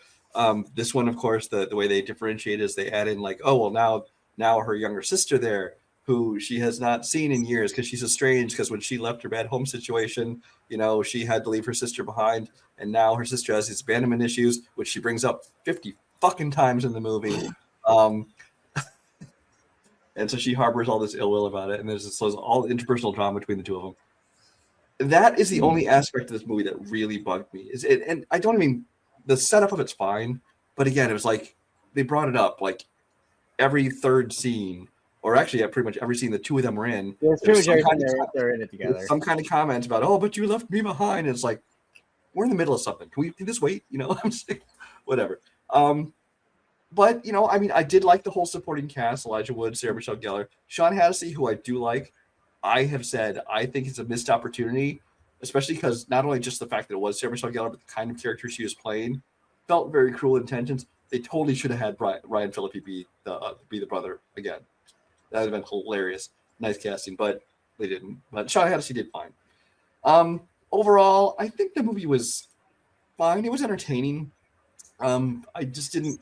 It didn't have the originality as the first one had. It did feel like parts of it were a rehash. There weren't any scenes that kind of really stood out to me like the first one did. And like I said, the whole interpersonal drama between the sisters, I think we're just beating that into the ground way too much. But it's still an enjoyable film. I gave it 3 stars. I did say it's a high 3 stars, but a 3-star nonetheless. See, and everything that you didn't like, I did like. I liked this one so much more than the first film because the storyline of the sisters actually added some layers to blanking on. I didn't have a problem with the storyline of the sisters, just the fact they beat it into the ground. No, but we finally actually had some fucking plot story for Grace, because it's like Grace was just kind of like the bride who was just kind of like in shock mode the whole first movie, and we, at least here was like we kind of learned about Grace, the fucking character in this one, and her and Catherine Newton worked really well together. Of course, the supporting cast to me is so much better than the first film. I disagree because I don't really think Ryan Phillippe is that great of an actor, and Sean Hannity is so much better than Ryan Phillippe in my eyes. Plus, if you put Ryan Phillippe in there, then you're wondering is Sarah Michelle Gellar going to ask to fuck him? Because that's the whole Cruel Intentions aspect of it. Sean does such a great job playing psychotic. And most people don't get to see that because a lot of people didn't watch the TV show Animal Kingdom, which he is basically that character. So when he got to that level, I'm like, yes, this is the Sean Hannity that I fucking love. Sarah Michelle Gellar, I thought was great in it. Still, my boy Kevin Durant, man, when are we fucking gonna get Kevin Durant some fucking screen time? Because I was like, yes, he's in this movie, and he's gone. He was in it like for 5 minutes. I'm like, this dude is such a amazing character actor, and you guys just don't. You guys want to use him like this much, and he should be used this much. What are you talking about? He was practically a lead in Kingdom of the Planet of the Apes. I mean, good for him, but I want to see him on screen. That was probably the one big negative for me, was that they really didn't use they did not use Kevin Durant to his potential. Elijah Wood is great in his role. I liked the added of the families because it added different dynamics. It added some actual bigger stakes. There's a certain moment with one of the characters' wives that I thought was an actual funny moment. that I know you're talking about. I'm not going to say it for spoiler reasons. The final act I thought worked better than the final act in the first one. I just think everything in this one flowed better for me. And in spite of, even as I'm saying that, it's 3.5 for me. It's only a half star better than what Brian gave it. Which I gave Ready or Not the same score, but I like this one better than Ready or Not 2, even though they're both a 3.5. I think that this one utilized its time better for me. But as you know, but I think it was a really good two, like double feature kind of thing, because you can't watch two without one. You miss so much context of the what Grace is going through. But yeah, I thought it was pretty solid. I was definitely better than I expected, because I had like kind of low to middle expectations, and I was actually pretty satisfied with what we got here. Knowing that Brian was like, "It's not as good," and I was like, "Oh man." Like, I'm only a half star higher than him, but I like this one so much more than the first one. I think that has less to do with this one, me liking it less, and more to do with the fact that I liked the first one more than you. So yeah. Yeah, and I feel like well, you felt this is a big step up, but I felt like it was a little bit of a step down. I just felt like that they did a better job of explaining the parameters of the rules of what's going on, and the first one didn't do that. Which, granted, it was more shock factor in the first one, because you're kind of with Grace through that, so you don't. Everything sounds like bullshit, and then you're like, oh shit, it wasn't bullshit after all. Whereas this one, we know the rules, we know what's going on, and for me, that just made it as a stronger foundation of a story, which the first one has to walk so that the second one can run. But some people like the journey of the first one better than this one, like you did. I prefer this one. Like I said, they're both good. I just like this one better. Continuing on with the, women kick ass kind of thing. The next one, this one came out on Prime Wednesday. Pretty Lethal. Now, before you guys go, why are you guys even reviewing this? Because this was another kind of fun action, romp. It's done by 87 North, was it? 87 North. Which, for the most part, pretty much if it's an 87 North production, we're probably going to talk about it, because we love 87 North. 87 North are the same guys who did John Wick, who did The Fall Guy, which was our movie of the year 2 years ago. Bullet Train, Atomic Blonde, Deadpool 2 even. They have so many. Yeah. Yeah, so if it's something that's produced by those guys where they're doing the stunts, there's a good chance that Brian and I are probably going to watch that movie. So, Pretty Lethal came out. This is basically a troupe of ballerinas.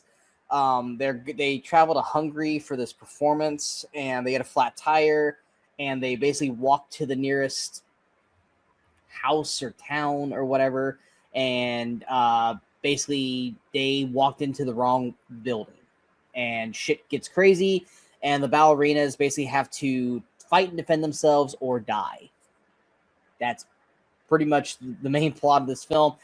Cast, you have Uma Thurman, Maddie Ziegler, Lana Condor, Iris Apatow, Millicent Simmons from Quiet Place. I was like, oh shit, I didn't realize she was in this movie. She was a welcome surprise. I think that's it for the main cast of people, unless I'm forgetting someone. I don't think. Well, the last ballerina is this Avantika, who I'm not familiar with the name.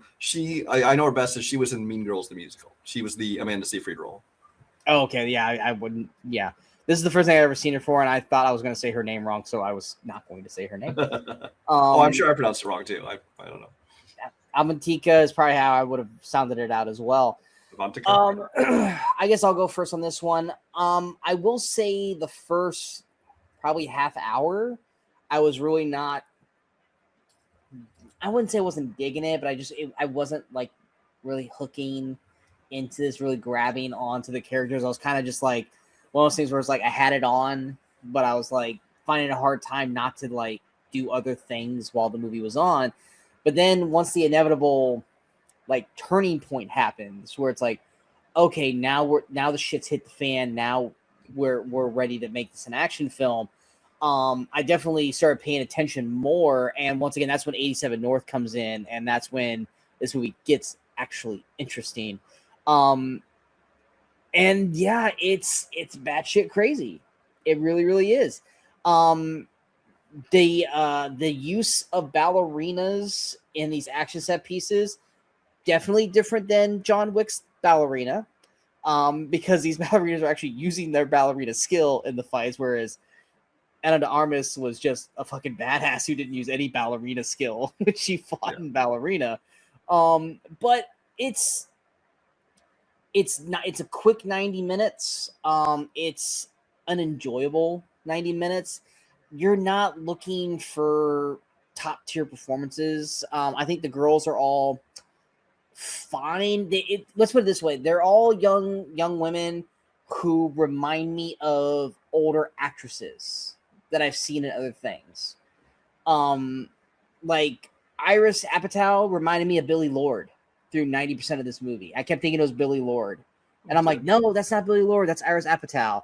And Lana Condor reminded me of oh god, I'm blanking on her name. The daughter in Everything Everywhere All at Once. Stephanie Sue? Yes, definitely. I'm seeing them and I'm thinking it's though. I'm like, no, that's not them. They're too old. I don't want to say too old. They're not old, but they're not these roles, you know. And so it just kept I kept seeing them and I just kept getting distracted by that, which is not their fault. It's just that they look very similar to those other actresses. Uma Thurman is severely underused in this. I was expecting, I don't know. We know she's not Kill Bill. Like, she's not gonna fucking go and be the bride in this, but I was expecting a little more out of her than what we got. I will say there are two really well done choreographed fight scenes in this. There's one where the girls are fighting these two henchmen in the basement, and then there's the big fight at the end. I think those are all really, really well done and fun to watch. And I do think that once shit hits the fan, the dialogue between the girls is there's a lot of comedic beats to them, and I think they actually do flow really well. At certain points, there's certain little zingers that the girls hit on. I was like, that was actually pretty good delivery. The movie as a whole, it's average at best. I mean, it was fine. I didn't at the end of it go, man, I just wasted 90 minutes. It was just more, okay, that was cool for what it was. It's not something I would probably go out of my way to watch again. It might not be something where I'm like, you guys need to check this out. But I didn't click on it regretting it at the end of the day. I gave it 3 stars. It was fine for what it was. I think out of the 87 North films, it's probably on the lower end, but that's nothing against the people in the movie. It's just what the movie is as a whole. It is what it is. It's a very basic story. But what were your thoughts, Brian? Yeah, so as far as the 87 North connection, this is one of those, I think it does end up kind of on the lower end of that, but that's largely because 87 North kind of has the movies that originally it was Chad Stahelski with the John Wick movies, but also with David Leitch with all the movies he's directed are kind of like their big ones. And then they have the ones they just produce. There's this stuff like Violent Night, which I think this is probably the closest in tone to Violent Night in terms of like it's a mix of action and comedy in the way it's filmed. It's like not made to be a giant action blockbuster. It's kind of a mid-budget movie. Love Hurt, some stuff like that, which they produced but didn't direct. This was originally called Ballerina Overdrive when it was in production, which I don't know what that's supposed to mean exactly, but I'm glad they changed it because they didn't want it to get confused with Ballerina, which is also something that was done by 87 North. Yeah. But I think that they were smart in doing that because otherwise you get too many comparisons because people are already still comparing it to Ballerina. But like, as you pointed out, and I have too, is that these aren't assassins who are also in this ballerina school or whatever. These are just ballerinas who get thrown into the situation. So it's kind of like I compared it to the movie Green Room, where Anton Yelchin and his band they're in this seedy bar area where they end up. They witness a murder, and then everybody's fucking trying to kill them because they were just wrong place, wrong time. And it's basically the same kind of plot to that. Actually, from the very beginning, because I was watching this, I wasn't super interested in it, but I'm going to check it out because I bet the action's good, and it was. But as soon as I started watching this movie, I actually did like all the actresses. I think that they all play their characters well. I think that the chemistry and interaction between them, whether they were ones that got along or whether some of the ones that weren't getting along, I think that they all did that very well. I do think the one they put kind of in the lead, Maddie Ziegler, I think she's the weakest of the bunch, in my opinion. But I don't mean, agree with that. I thought she was fine. She was fine. She was fine, but I think I liked the other characters better. I thought they were better actresses too. But excuse me. But like I said, it was still I liked even those character moments in the first like half hour when they have to kind of set up the characters and set up the scenario and the plot. But really, it is once the action kicks in. The action is definitely the strong point of this movie for obvious reasons, and I think it was very well done. Although sometimes when they're putting like when they're these little tiny ballerinas are just doing these spin moves for their ballet routine, and it's knocking down these giant mercenaries and these trained assassins and stuff, and it's like. Really, we're gonna do this thing where it's not like ballerina where she was. That none of them are trained assassins in this. They're just goons. Well, but there's still people who are clearly some kind of gangsters, and they're used to physical confrontations, and they have guns, and these little girls are just doing their spin moves and knocking them down, and they're putting blades on their shoes, and it's one of those things you just have to suspend disbelief to But they have a literal line in the movie that made me go okay, which is like. We are like perfectly trained machines with the ballerina. Like we are toned, we are muscular, we're just more petite, but we know how to fuck people up if we do it the right way. And it's like yes, but when they're doing their routine, their choreographed routine, it just happens to be knocking out everybody because they just attack them in the right, They also have like razor blades on their ballerina. That's what I'm saying though. It's you just have to let go and give in to the whole concept of it. So it's a little silly. But, like I said, I enjoyed it. I enjoyed the action of it. The actresses I thought were all fine. I do think Uma Thurman, like you, I think was kind of underused. But I think part of that was the fact that I think you're supposed to assume she's the big bad of the movie. And, of course, at the end you find there's a different character that's going to really come into it and change things up a little bit. I just think, like, where we ended with her, I was just kind of like, man, I kind of wish we went a different way. I did feel like it kind of ended abruptly. Yeah. The final scene. But yeah. But no, I enjoyed it. I gave it 3 stars as well. It was fun. It was enjoyable. Yeah. Now to our last of the badass women fucking people up movies. There is came out today, even though Brian got to see it on Monday for the secret movie, which my other best friend Ryan, trust me, it's very hard to get Brian and Ryan not mixed up. He actually went and saw. He rarely goes to the movies, and he messaged me. He's like, "Dude, you got to see They Will Kill You," which is what we're reviewing right now. I was like, "Did you go to the movies?" He goes, "Yeah, it was some secret horror movie." I'm like, "It's not a secret horror movie. It's just a secret movie thing. It's like happens like every other month." I was like, "Yeah, my co-host was there. We're gonna shoot a review for it later this week." So he was like, "Hell yeah!" And I was like, "Okay, cool." But yeah, we're talking about They Will Kill You. I think we saw the trailer for this like a month back. Something like that. And I was just like, oh, you had read about this because this is one of the ones that you had read about. I know we talked about it, but like it went gone, and then I saw the trailer, and I was just like, holy shit! It's not one of those where like I saw it started as Zazie Beetz, so I was interested because I like her. And the director, I had seen a movie he did. He's I want to say Russian. He had done a movie called Why Don't You Just Die, which is very much it's the same. Now you've seen this, it's very much the same style. It's an action, but it's comedy, but it's real graphic action, and it's got some creative camera work and some kind of weird shit going on. Yes, he is Russian, by the way. So I'd heard about it, but I didn't know anything about it really until I saw the trailer for it. And I think whenever I saw the trailer, they all thought this looks a lot like Ready or Not. That is probably going to be the one thing that's going to hurt this movie is that outside of the game aspect of it, it is way, way too similar to Well, and that wouldn't even be as big a deal if it didn't come out 1 week. That's what I'm saying. That's the problem.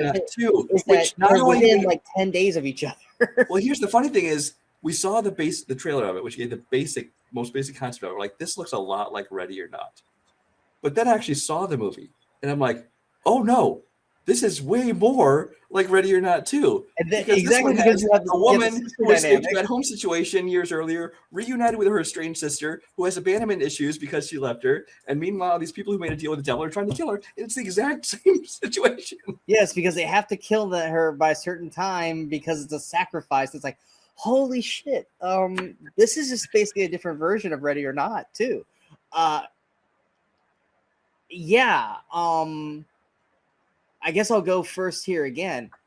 So yeah, it's basically another version. I would say a cheaper version of Ready or Not 2 because the cast is not nearly as expensive as Ready or Not 2. But I prefer it over Ready or Not 2. I went into this with very much, even though my buddy Ryan loved it, and I didn't really know your thoughts on it that much, other than you just thought it was fun, but like, you know, you don't have to go see it. And I was like, I got off work and I was like, I really just kind of want to go sit in a dark theater. I had a rough day, and I was like, this is the only thing worth seeing, so I'll go see it. And to be clear, I wasn't trying to convince him not to see it. He was just like, he was having trouble getting to the theater to see it, and I'm like, well, if you end up waiting, it's not something that had to be seen on the big screen. That's all I meant. Yeah. It wasn't like you said don't waste your money. It was just more like if it wouldn't be the end of the world if you didn't go see this in theaters. I'm like, okay, fine.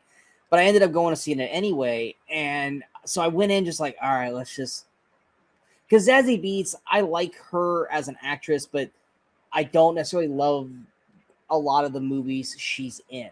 I like her. I just don't necessarily like the films she's in a lot of the time. Then of course you got also Patricia Arquette, Tom Felton, you know, Malfoy from Harry Potter. So I'm like, all right, cool. It's nice to see him in something. Heather Graham. Other than that, there's not many other big names. James Raymer's in it, but I don't even, he's like in a blink and you miss him kind of, you know, performance in that. But yeah, I will put it this way. I was never bored. And there were moments that genuinely shocked me in this movie. Because I only saw the initial trailer. I don't know if they gave away this whole one big twist that they've got in this movie in another trailer. And if they did, okay, well, I didn't see it. But there's something about this group that is trying to kill Zazie Beetz that you find out. I don't know if they gave that away in the trailers. Because in the trailer that I saw, they didn't give that away. They did. Did they give it away? There was entire marketing, including the red carpet premiere. There's a big about an eyeball. We'll just leave it at that. But yes, the marketing gave all that away. I'm not talking about the eyeball. I'm talking about the fact that they're immortal. Right. Well, that's it because the okay, was still alive. So I didn't know that. So I remember when I saw the first trailer. I think I literally told you, I'm like, they already showed how like 2 of the main characters die in the trailer. I'm like, what the fuck? It's like, I feel like they already gave away the movie. Well, yeah, see, I avoided. I didn't watch the second trailer, but then I did see something with this eyeball. I'm like, what the fuck is the eyeball? And then I'm kind of like, okay, clearly there's something supernatural going on here. It's not just going to be natural. Somebody's trying to kill her. And then after I saw the movie, I went back and watched the second trailer. I'm like, oh yeah, they gave everything. But yeah, so apparently it's not just 4 people, but there's 4 main people hunting Zazie, and the first time they fight, she fucks them up and kills them all. I'm like, okay, well, what the fuck's the rest of the movie gonna be like? And then you find out apparently in the trailers that they're immortal, so they basically can put themselves back together again and keep going after her. So she's just constantly doing wave and wave of the same people over and over again. Which I didn't know that. So when that happened, I was like, holy shit! Like, oh, I was not prepared for that. So yay for me, because I wasn't spoiled for that. But at the same time, and I guess this is known, I can talk about the one thing that pissed me off. This actually did affect my score. I dropped it down a full half star because of this. And I know it's been since Monday for you, so you're probably not going to remember it. The initial scene where they show that these guys are immortal, where they're all walking out into the hallway, and I'm spoiling a scene, guys, but it's not the end of the world. But if anything, you're going to notice it. You guys are going to go, what the fuck? Because I was like, what the fuck? Tom Felton, Malfoy, he gets his head chopped off in the first fight. He walks out into the hallway holding his head, and everyone else walks out. Then he goes and grabs his head and puts it on his body to reconnect. That is not his head. It is some random fucking dude's head. That it is a very poorly, like, they fucked up in the aftermath, because it is Tom Felton the whole time, And then he grabs the head. That is not Tom Felton's face. It is some random dude. And then he puts it on. Because I was like, what? Who the fuck's this? Because at first I thought it was like the one of the other guys. Like, oh, did they swap heads? I was like, no, that dude didn't get decapitated. And then he puts it on, and he's back to being Tom Felton again. I'm like, what the fuck? I think it was him. It was just badly done. No. Whether it was prosthetic or CGI, it was badly done. It didn't look right. It was an entirely different person. Like different actor's face. No. Yeah, dude, trust me.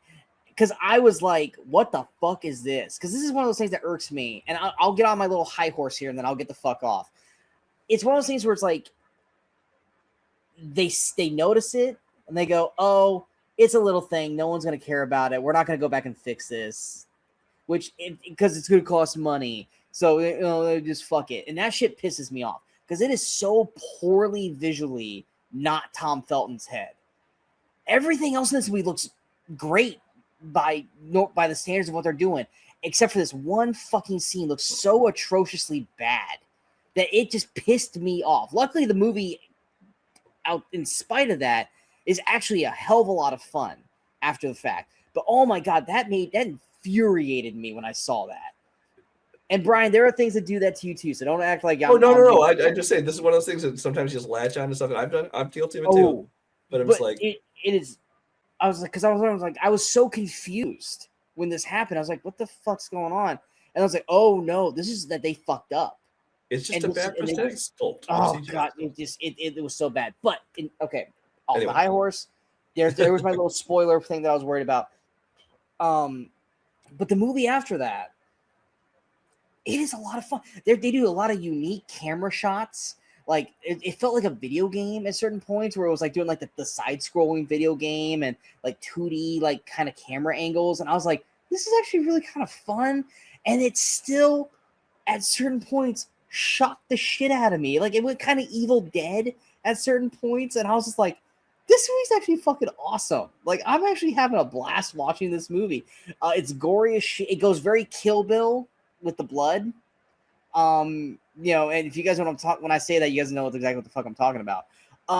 But at the end of it, I had a lot of fun with this movie.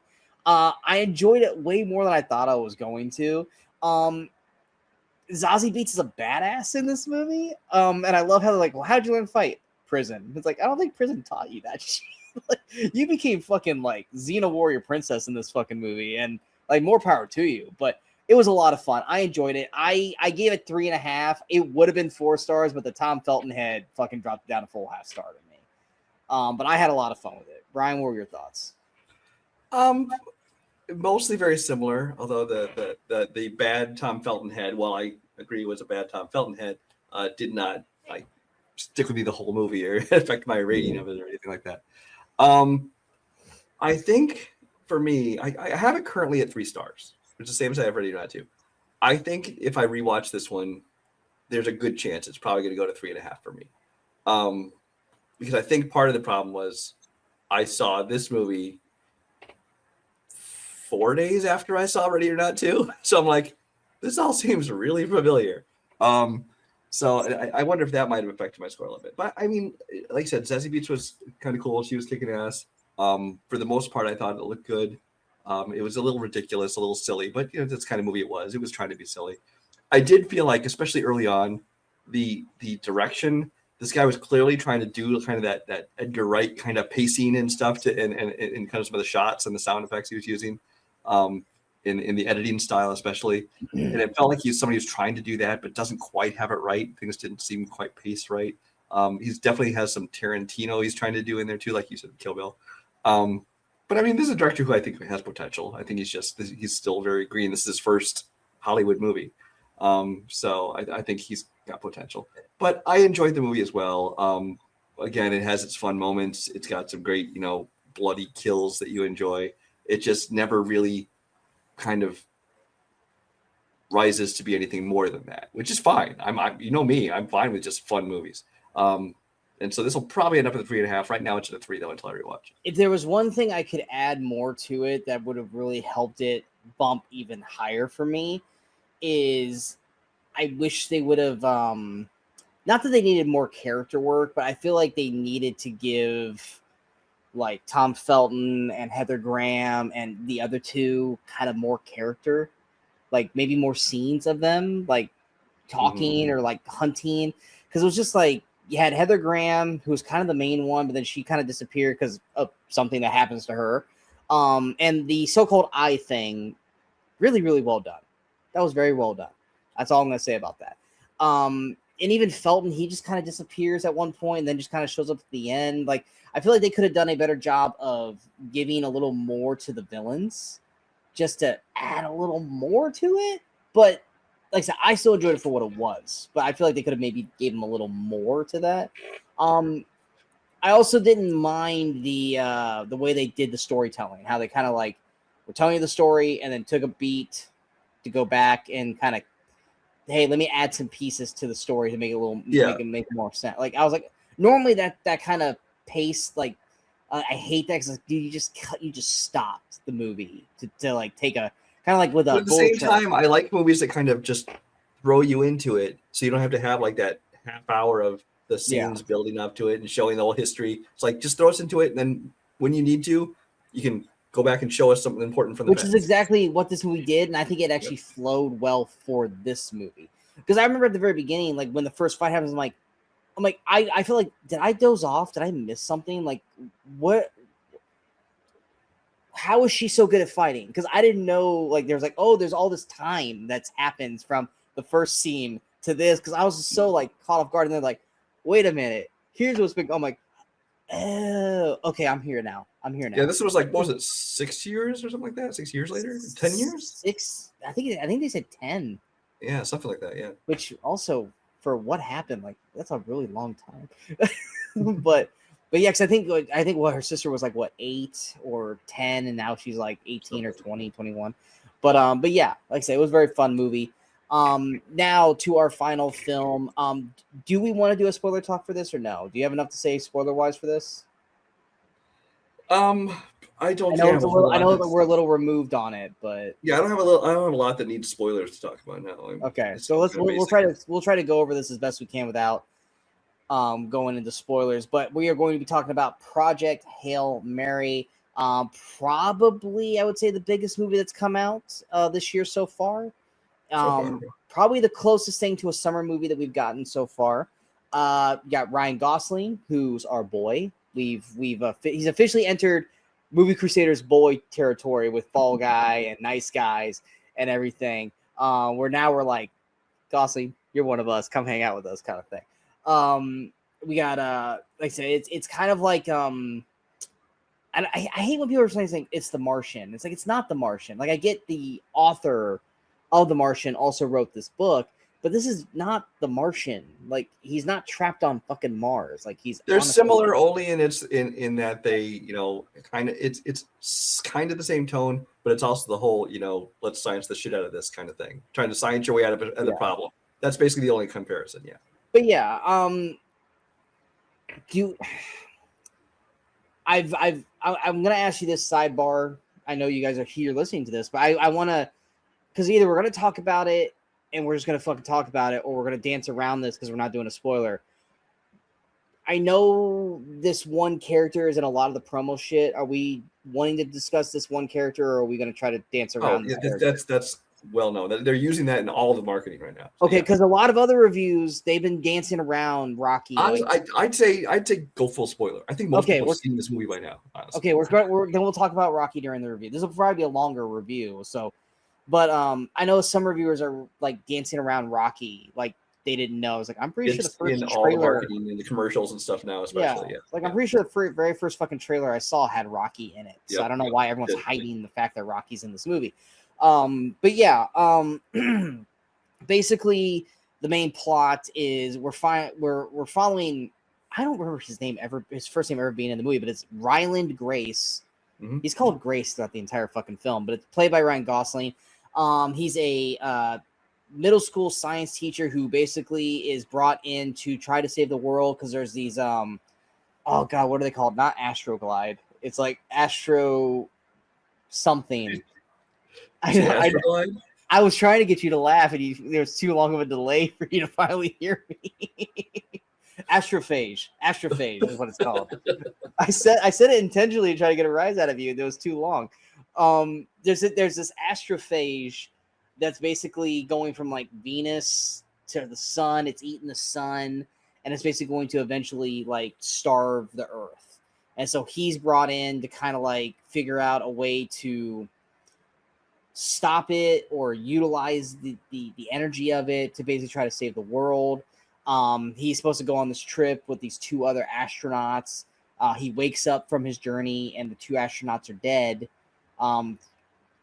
Through the journey, they didn't survive, so he's now all alone on this spaceship, and he doesn't really remember why he's there because of the coma that he was in for the ship. So it's him trying to remember what happened leading up to him going onto the spacecraft, and then also trying to figure out a way to basically save the world. And then along the way, he meets a very special friend known as Rocky, who's an alien who's also trying to do the very same thing as Grace is, but for his planet.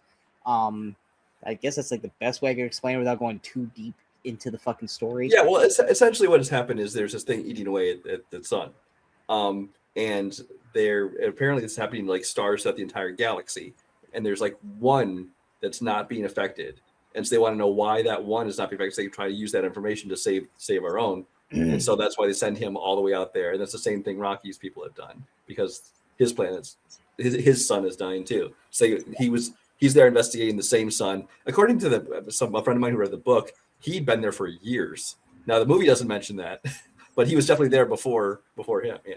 Well, yeah, because with him, he had a whole crew of his kind there, and they all died. He's the only survivor, much like Grace is. But Grace woke up and was just kind of like already on his way there. Whereas him, he had been there, but he had no way to, I guess, do what he needed to do. And then so they worked together to try to figure it out.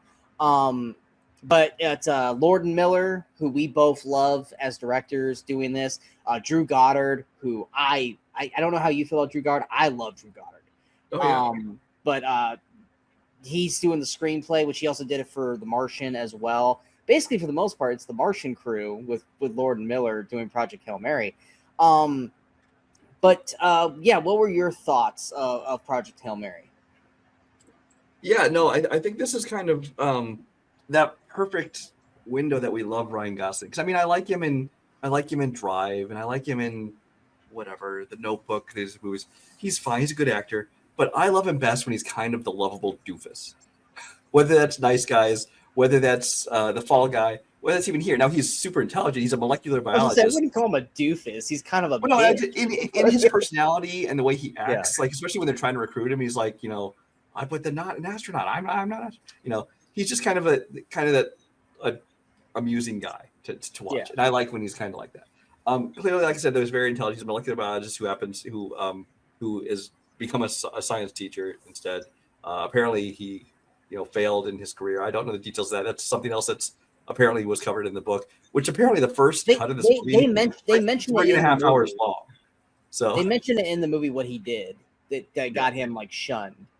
So he's kind of forced in the situation.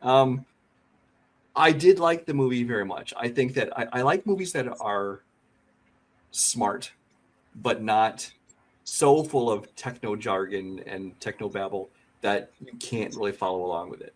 This kind of there's a lot of really it teeters on the balance of it. Yeah, there's a lot of intelligent talking and figuring things out, but at the same time, it's not so the normal person can't follow it or just gets bored by this, glazes over listening to all this talk.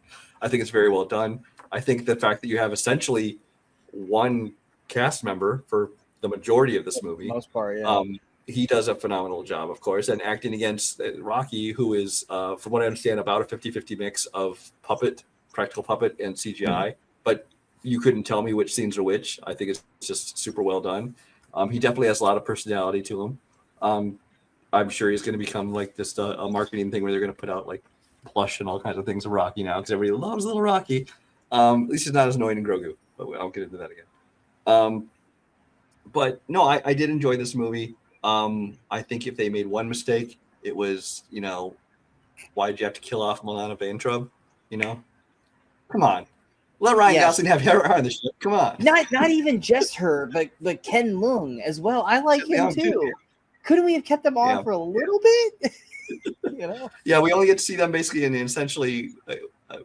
Well, I guess the beginning it's not flashbacks, but then you see them a little bit more. But even then, they're so not even utilized in it. Like, if there's literally one actual. I'm so happy to see, well, both of them, but especially her. I'm like, because she doesn't get a whole lot of like acting roles, and so I'm like, oh, good, she's in this movie. Like, oh wait, I already know what must be happening because it's mostly just Ryan Gosling. She has like maybe 3 scenes in the movie total. Yeah, and it's so sad. Like, she's someone that we both love so much, and she does, like, we see her and they're like, oh yeah, she was only in it for like 2 minutes. Like, fuck, god damn. But continue. I would say I think it does a very good job also of balancing kind of the comedy with the drama, which with Lord and Miller, I think that was always like a worry, is like, are they going to lean too far into the comedy? And I don't think they did. I think that it struck a really good balance, and I think that's because it was able to. It's not trying to be like it's not an action movie. It's not like a sci-fi movie in the way of like having space battles happening. It's just it's science fiction. It's scientific movie taking place in space, but it's essentially, I mean, this is practically a family movie. I mean, aside from probably some language or whatever, it's basically just Ryan Gosling out there solving this, and he's got Rocky there, and I think that it's all done very well. I think that they somehow manage to convince you to be emotional about moments, especially with this little rock, essentially. And so far this year, it's probably my favorite movie of the year. I mean, I have it at 4 stars, which I think it's excellent. I don't think it's a perfect movie, but I do think it's easily the best one I've seen so far this year, and it'll probably be in the top 10 by the time we hit the end of the year. I was worried about the hype when I went and saw this, because I saw this on Friday last week, and I was already just hearing overwhelmingly like positive for this movie. See, I think some of these reports are a little over the top, but I did enjoy it quite a bit. And then I got one. I heard one review that was basically being negative about it, and they called it this, and I was like, and granted, I listened to this after I watched the movie, so like I already had the movie in my head, but they said this, and they said it like a dig, and I was like, no, that's pretty spot on, but that's not a dig to me. And they said that basically it's a live action Pixar movie. And I'm like, yeah, you're right. But you're saying that like that's a bad thing.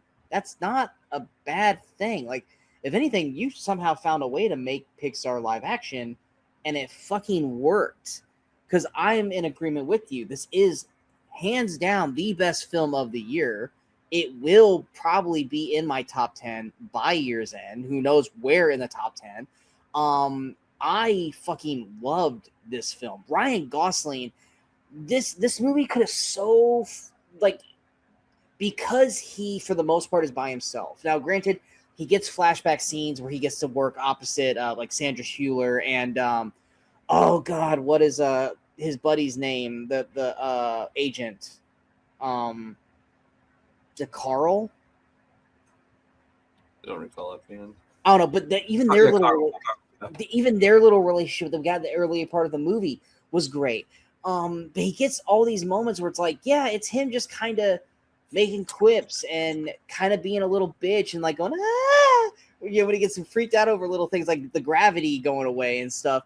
But then he has these moments where like Rocky offers him fuel to go home, and Gosling takes this moment and manages to like add all this emotion into the scene for his character that made me fucking feel like I felt what Gosling was feeling at that moment. And then even the emotional scenes with Rocky later on in the film, I was like, oh my god, how is this working? Like, this shouldn't be working, but it is. Like, I feel so like worried about Rocky at certain points in this film, and for Grace, and like I got emotional in this, and I'm like, holy crap, this movie is really fucking like working, and I commend Gosling for that, because you can see guys work against a puppet or a CG character, and you can just tell they're acting, but they're pretending that something's there.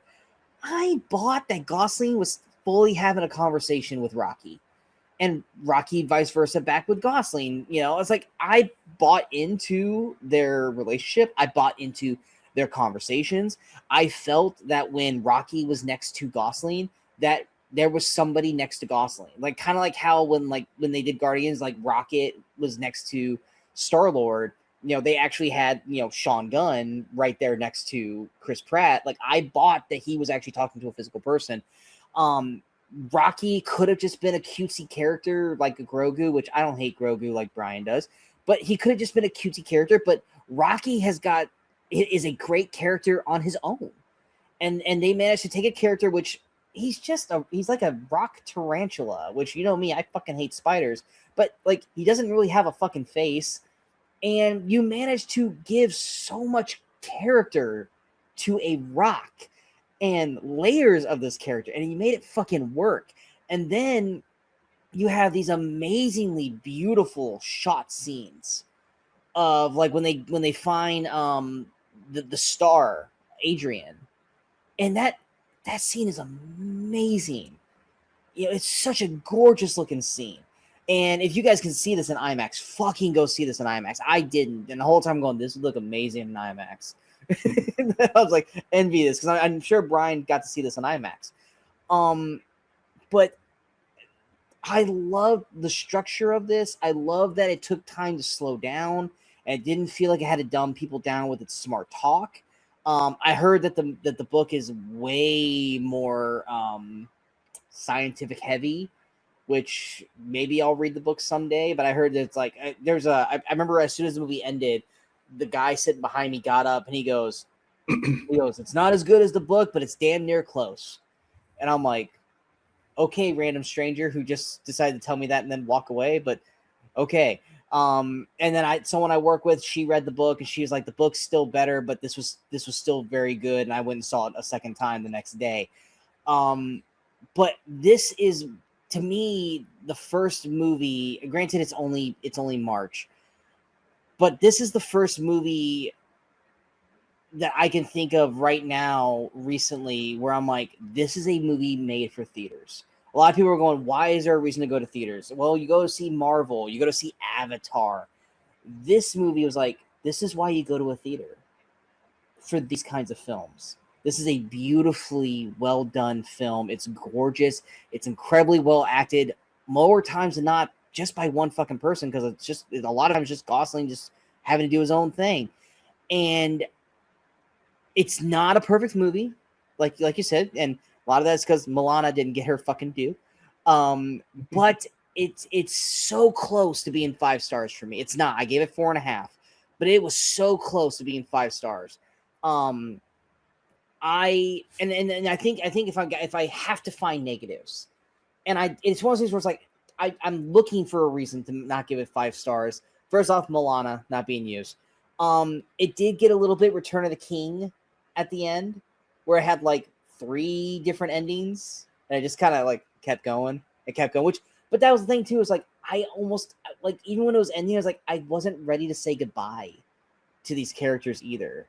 Well, my thing was at the end, I was like getting to the point where I'm like, well, what about this? And so when I did, oh, that's where they're going with that. Well, what happens to this? Oh, I see. Okay, that is. Well, because like there was certain first was like, I wasn't ready to say goodbye to Grace and Rocky, but then also I was like, well, how are they going to do this? Are they going to do it this way? Because if they do this, like, I don't know how I'm going to feel if they do it this way. And they're like, okay, well, they're going to go this way. Well, okay, but I don't know how I'm going to feel about that. And they go, okay, look, we're going to cover it. Like, calm down and wait. And then you got to that end. You're like, I'm satisfied with where it was. I wish this wasn't the end of the story. I wish we could see these guys again. And I'll only be able to do it in terms of rewatch. But I absolutely loved this film. And there's still so many great films, supposed great films, left to come out this year.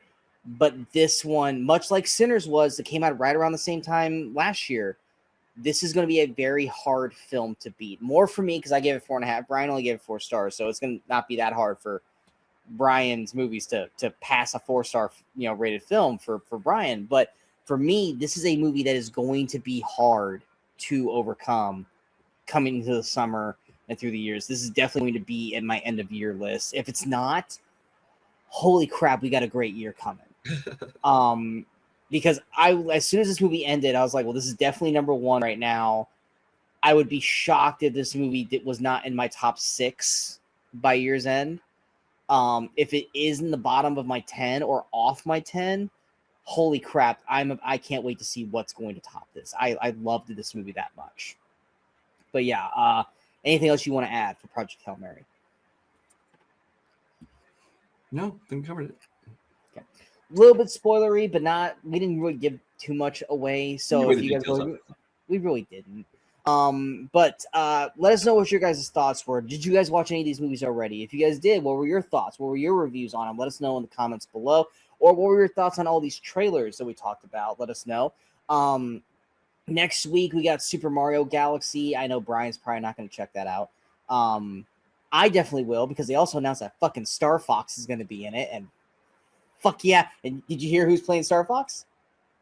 All right, Glenn Powell. So hell yeah. I have more reason to go see Mario. But we are entering that part of the year where we're not quite at summer, but we're starting to get like, all right, we're actually getting some fucking movies now. And obviously we talked about some of them here in the trailers. Like Balls Up will be out here in like 3 weeks. When I'm sure we're going to talk about that in some form or fashion. In some way it's going to be talked about. But yeah, let us know what you guys thought of the trailers and the reviews here. Like I said, I'm going to keep saying this every episode now until it starts breaking into everyone's heads.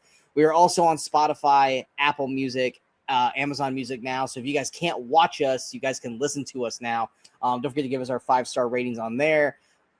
Also, obviously, don't forget to follow us on all the social media outlets you see below. And like I said, if we did not shoot a review of a movie that just came out, check our Letterboxd. Brian probably wrote a review for it, or I wrote a review for it, because we can't just talk about every movie on here. Because, like we said at the beginning of the video, we're having a hard time getting together because of my schedule and Brian's schedule not clashing.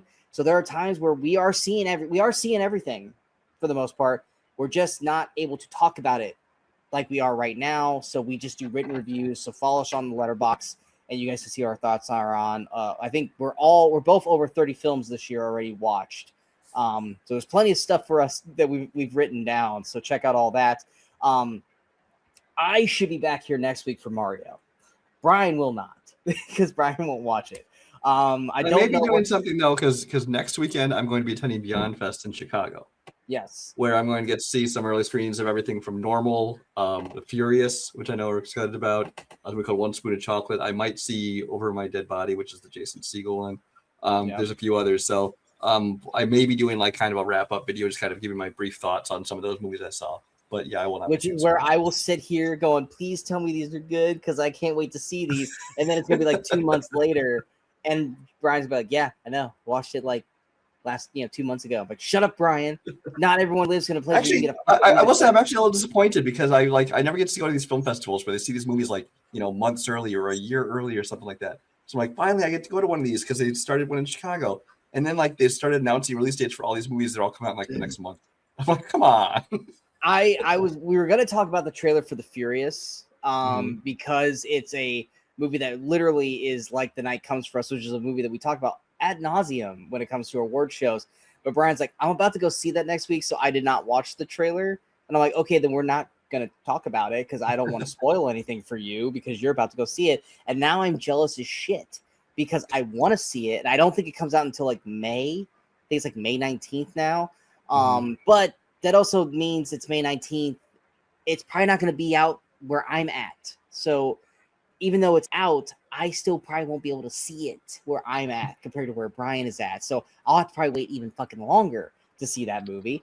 But yeah, he just named like 4 or 5 movies that are on my list of shit that I want to watch that I don't know. Like Over My Dead Body, I definitely want to see that. Normal, I want to see. Obviously, The Furious, I want to see.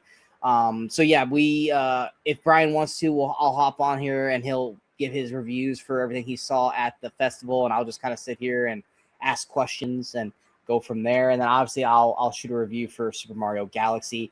But we hope you guys enjoyed this episode. Don't forget to like, follow, subscribe, comment, let us know what your thoughts are of everything we talked about.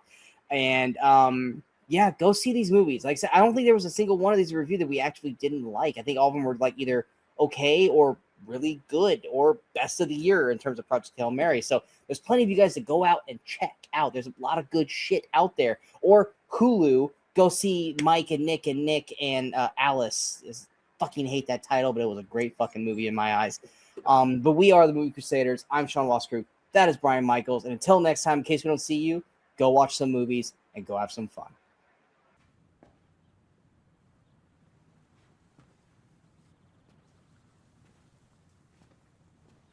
You're still here. It's over. Go home.